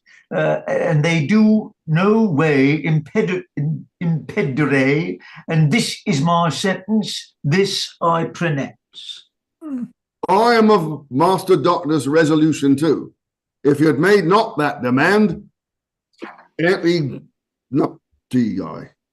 Oh, my heart, wilt thou break? Wilt thou break? This is worst of all worsts that hell could have devised. Marry a whore and so much noise. Come, I see now plain confederacy in this doctor and this parson to abuse a gentleman. You study his affliction. I pray be gone, companions, and as gentlemen, I begin to suspect you for having parts with them. And sir, will it please you to hear me? Oh, do not talk to me. Take not from me the pleasure of dying in silence, nephew. Sir, I must speak to you. I have been long your poor despised kinsman, and many a hard thought has strengthened you against me, but now shall appear, if either I love you or your peace, and prefer them all to the world beside, I will not be long or grievous to you, sir. If I free you of this unhappy match absolutely, and instantly, after all this trouble, and almost in your despair now. It cannot be. Sir, that you have never troubled with a murmur of it more. What shall I hope for, or deserve of you? Oh, what thou wilt, nephew. Thou shalt deserve me and have me. Shall I have your favour perfectly, perfect to me, and love hereafter? That and anything beside. Make mine own conditions. Make thine own conditions. My whole estate is thine. Manage it, I will become thy ward. Nay, sir, I will not be so unreasonable. Will Sir Dauphine be mine enemy too? You know I have been long a suitor to you, uncle, that out of your estate, which is 1,500 a year, you would allow me but 500 during life, and assure the rest upon me after, to which I have often, by myself and friends, tendered you a writing to sign, which you would never consent or incline to. Now, if you please, but to effect it now. Oh, thou shalt have it, nephew. I will do it, and more. If I quit you not presently, and for ever of this cumber, you shall have power instantly. For all these, to revoke your act, and I will become whose slave you will give me to, forever. Oh, where is the writing? I will seal to it that, or to a blank, and write thine own conditions. Oh, me, most unfortunate, wretched gentlewoman. Will Sir Dauphine do this? Sir, have some compassion on me. Oh, my nephew knows you belike. Away, crocodile. He does it with, not sure, without good ground. Here, sir. Come, nephew, give me the pen. I will subscribe to anything and seal to what thou wilt for my deliverance. Thou art my restorer. Here, I deliver it thee as my deed. If there be a word in it lacking or writ with false orthography, I protest before heaven I will not take the advantage. Then here is your release, sir.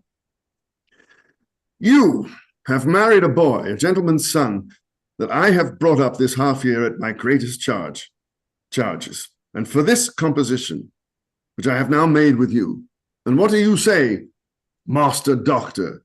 This is justum impedimentum, I hope, error personae? Yes, sir, in primo gradu. In primo gradu. I thank you, good Dr. Cutbeard and Parson Otter. You are beholden to them, sir, that have taken pains for you, and my friend Master Truewit, who enabled them for the business. Now, you may go in and rest and be as private as you will, sir. I'll not trouble you till you trouble me with your funeral, which I care not how soon it come. And Cutbeard, I'll make your lease good. Thank me not, but with your leg, Cutbeard. And Tom Otter, your princess shall be reconciled to you. Well, how now, gentlemen? Do you look at me?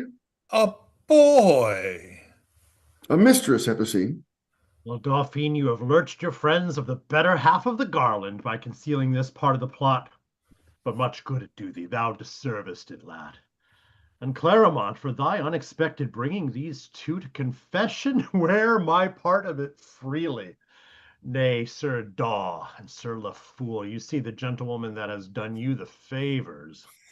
We're all so thankful to you, and so should the womankind here, especially for lying on her, though not with her. You meant so, I'm sure, but that we have stuck it up upon you today in your own imagined persons, and so lately this Amazon, the champion of the sex, should beat you now thriftily for the common slanders which ladies receive from such cuckoos as you are. You are they that, when no merit or fortune can make you hope to enjoy their bodies, will yet lie with their reputations and make their fame suffer. Away, you common moths of these, and all ladies' honors. Go, travel to make legs and faces, and come home with some new matter to be laughed at. You deserve to live in an air as corrupted as that wherewith you feed rumor. Madams, you are mute upon this new metamorphosis, but here stands she that has vindicated your fames. Take heed of such insectae hereafter, and let it not trouble you that you have discovered any mysteries to this young gentleman. He is almost of years, and will make a good visitant within these 12 months. In the meantime, we'll all undertake for his secrecy that we can speak so well of his silence. Spectators, if you like this comedy, rise cheerfully. And now Morosus has gone in, clap your hands. It may be that noise will cure him, at least please him. Oh. Next time I do this, I'll choose a couple of short one-acts. Oh, love the hat work, Paula. Oh, the hat work, Paula. Scene or too many side plots. So impressive. Yes, brilliant head acting. Every one of you, just wonderful. So great. And Paula actually doing 3 characters in a row. I mean, sometimes, it happens in Shakespeare, you end up talking to yourself a little bit, but then to do like the 3rd character as well, right in a row. Next time we do it, let's make sure we split off one of those roles to someone else to balance it a little bit. So was something like this written to be performed for money for the public, to make the playwright money, or was it only for the court?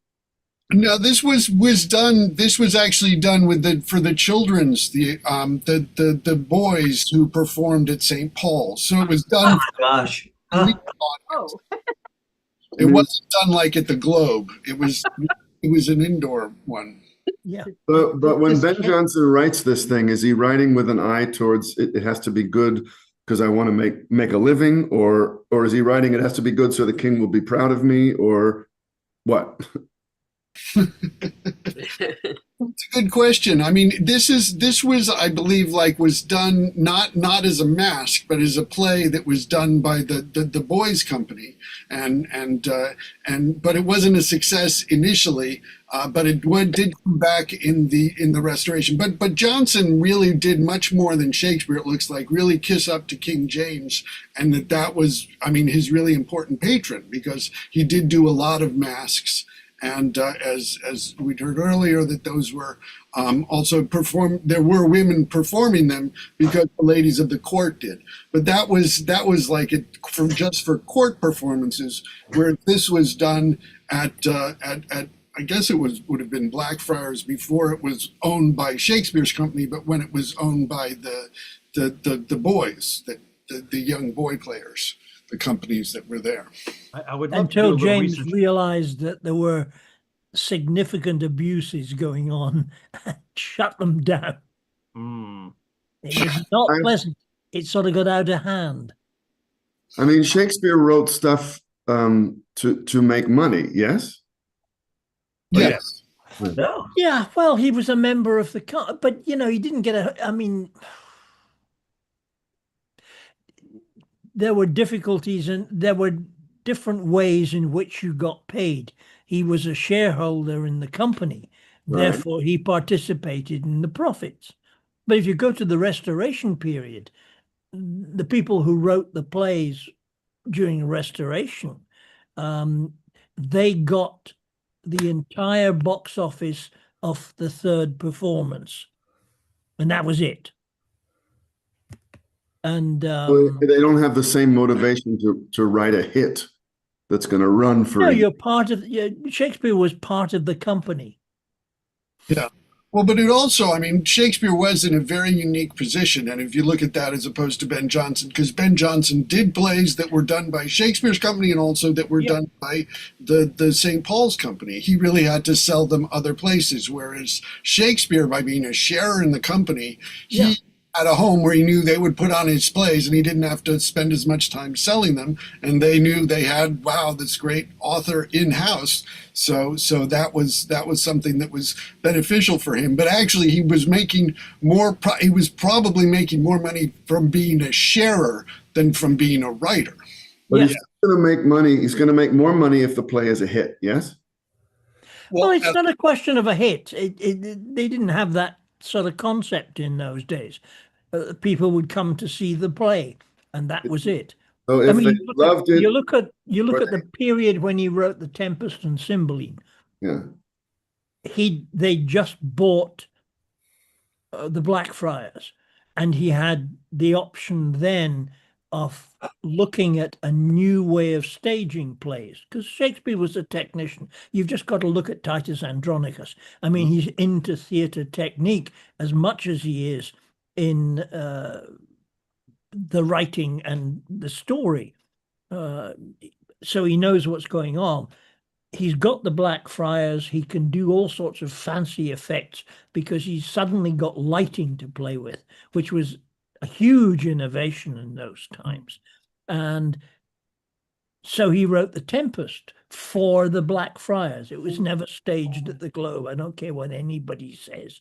It was never staged at the Globe. It was only staged at the indoor theatre, where he had the ability to use lighting. But he was also being nagged at the same time because they wanted something new for the Globe. So he wrote Cymbeline, which, no matter how you look at it, they say it's a problem play. It's not. It's Shakespeare's greatest hits.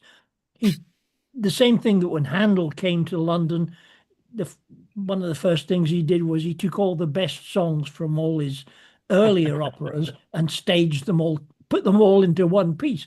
Shakespeare took all the things that the audience liked, shoved them all together and made Cymbeline. It doesn't quite work, but the audience would have loved it, So he shut the Globe side up. Sorry, go ahead. Sorry? I was just going to say Shaw wrote a new fifth act for Cymbeline. Yeah. he did. Couldn't be any more confused than the first four. I'm wondering, I mean, this was 3.5 hours just reading it with no stage business. I can't imagine. So I would love to research how they ever performed this with and if they were adding music. I mean, there's only the one song at the beginning in the script, but would there have been other intermissions? Would there have been musical breaks in between? I'd be very curious, because this makes for a very long day in the theater. And I mean, even now, we were talking earlier about, I mean, me and probably 100 other people in the world are greatly amused by all the bad Latin there in Act 5. It's fantastic, amazing stuff. But yeah, even a court audience, I wonder how much stomach there is for 45 minutes. But you remember, this was not done in the Globe. Right. It was not done for the peasants. It was done for an audience who would have a Latin background, who would understand it all. I didn't. So that great chunk in Act 5, the last act, I went through it and I researched what the Latin actually meant. And if you look at it, what it actually means, it all makes perfect sense. And you wonder, if you're going to do it today is it not better to dump the Latin and use the English translation? And then it all makes perfect sense what they're saying. They're all discussing the reasons why matrimony could fail. She's a whore. Takes all takes all. If you do it in English, it takes all the fun out of my character having no idea. He's just making. Well, yeah, that's right. That's right. Part of the humor. It's a problem. It's not really necessarily stageable. Yeah. But, yeah. But if it was only played to the merchant class and above, they probably spoke Latin, or at least enough to understand it.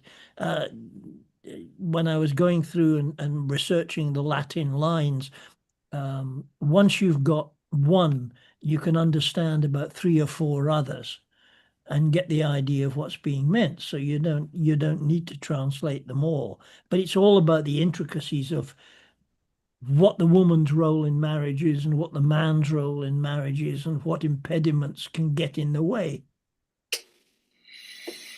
Yeah. Well, and also one of the things that's interesting about Ben Jonson that differs him from Shakespeare in the First Folio is that, as far as we know, Shakespeare had nothing to do with the publication of any of his plays, but Ben Jonson did. And I think actually in his folio, which predates Shakespeare's First Folio and sort of gave them the idea for that, he talks about the fact that these are even better than the way I had them in the theater, so he may have put more into them. And that is, we don't know exactly. It definitely feels like 2 plays at least used together in this text. At least it feels that way to me. It's my inner shrink and also my effort to understand the world, because you look at movies now and they've gotten so financially driven that they've all gotten so derivative because they're so expensive.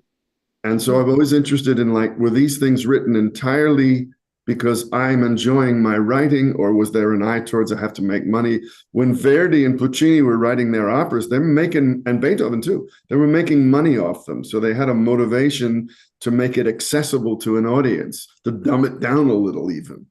And that's why I'm asking these things. Well, I mean, clearly, the system was split. There were the open-air theatres where you had the rude mechanicals. I did a workshop once with a girl who had done a master's at University of Sussex. She was American, in conjunction with the Globe. And what she was looking at is how the structure of the Globe influenced how you do Shakespeare's plays. That the middle class and the upper class were all in the galleries. Right. And so you talked up to them. And when you're making the lewd body groundling jokes, you played it down. And you're literally talking down to them. I never made that. There's that split in how you actually handle the language, and how you place it when you're doing the show. It's not really, you're not talking down, but it's where you place it. They're almost the rude mechanical type stuff is always nudge, nudge, wink, wink to all the peasants chewing walnuts in the groundlings area. And if you want to make a political point, you play it up. Yeah, there's a very good. It's I don't know if you can still get a hold of it, but a series was done, I think, back in the early 2000s or the 1990s, Will Shakespeare, starring Tim Curry as Shakespeare, and it presents a lot of the aspects that Angus is talking about in terms of Or was it sort of a documentary? Making the money that way and so on. Was this a fiction thing or a sort of documentary, or what was it? No, it's based on. It was a series. It was a dramatized series. So there's some fiction in it, but I mean, there's all sorts of fiction still maintained that we're now discovering more about. They've now discovered through legal documents that Anne Hathaway actually went down to London with him at least once, and maybe even, and for quite a prolonged period of time, because they've found legal documents where she is prosecuting somebody who wasn't paying their rent on houses that they owned.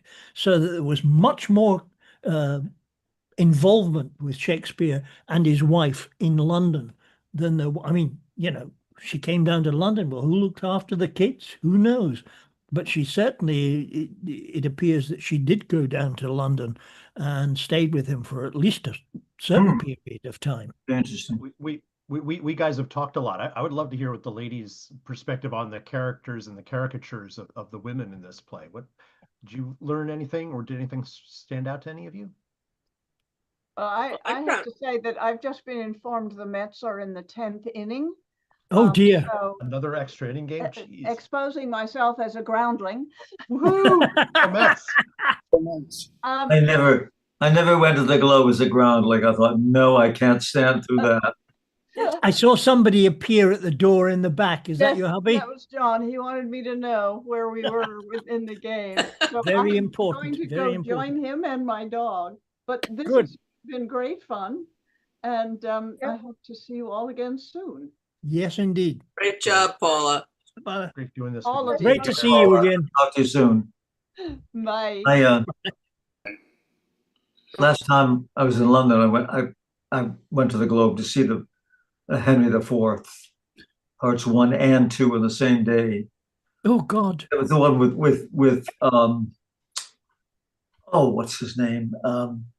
Doing Falstaff and being absolutely brilliant. Roger Allen. Roger Allen. Roger Allen must have been. Roger Allen, yes. Oh, Wonderful actor. Oh God! oh yeah, he was brilliant, and he didn't play him with the big fat tummy. He just had a pot belly, which is kind of interesting. Yeah. I sat down and I was in the part of the gallery that faced the stage directly.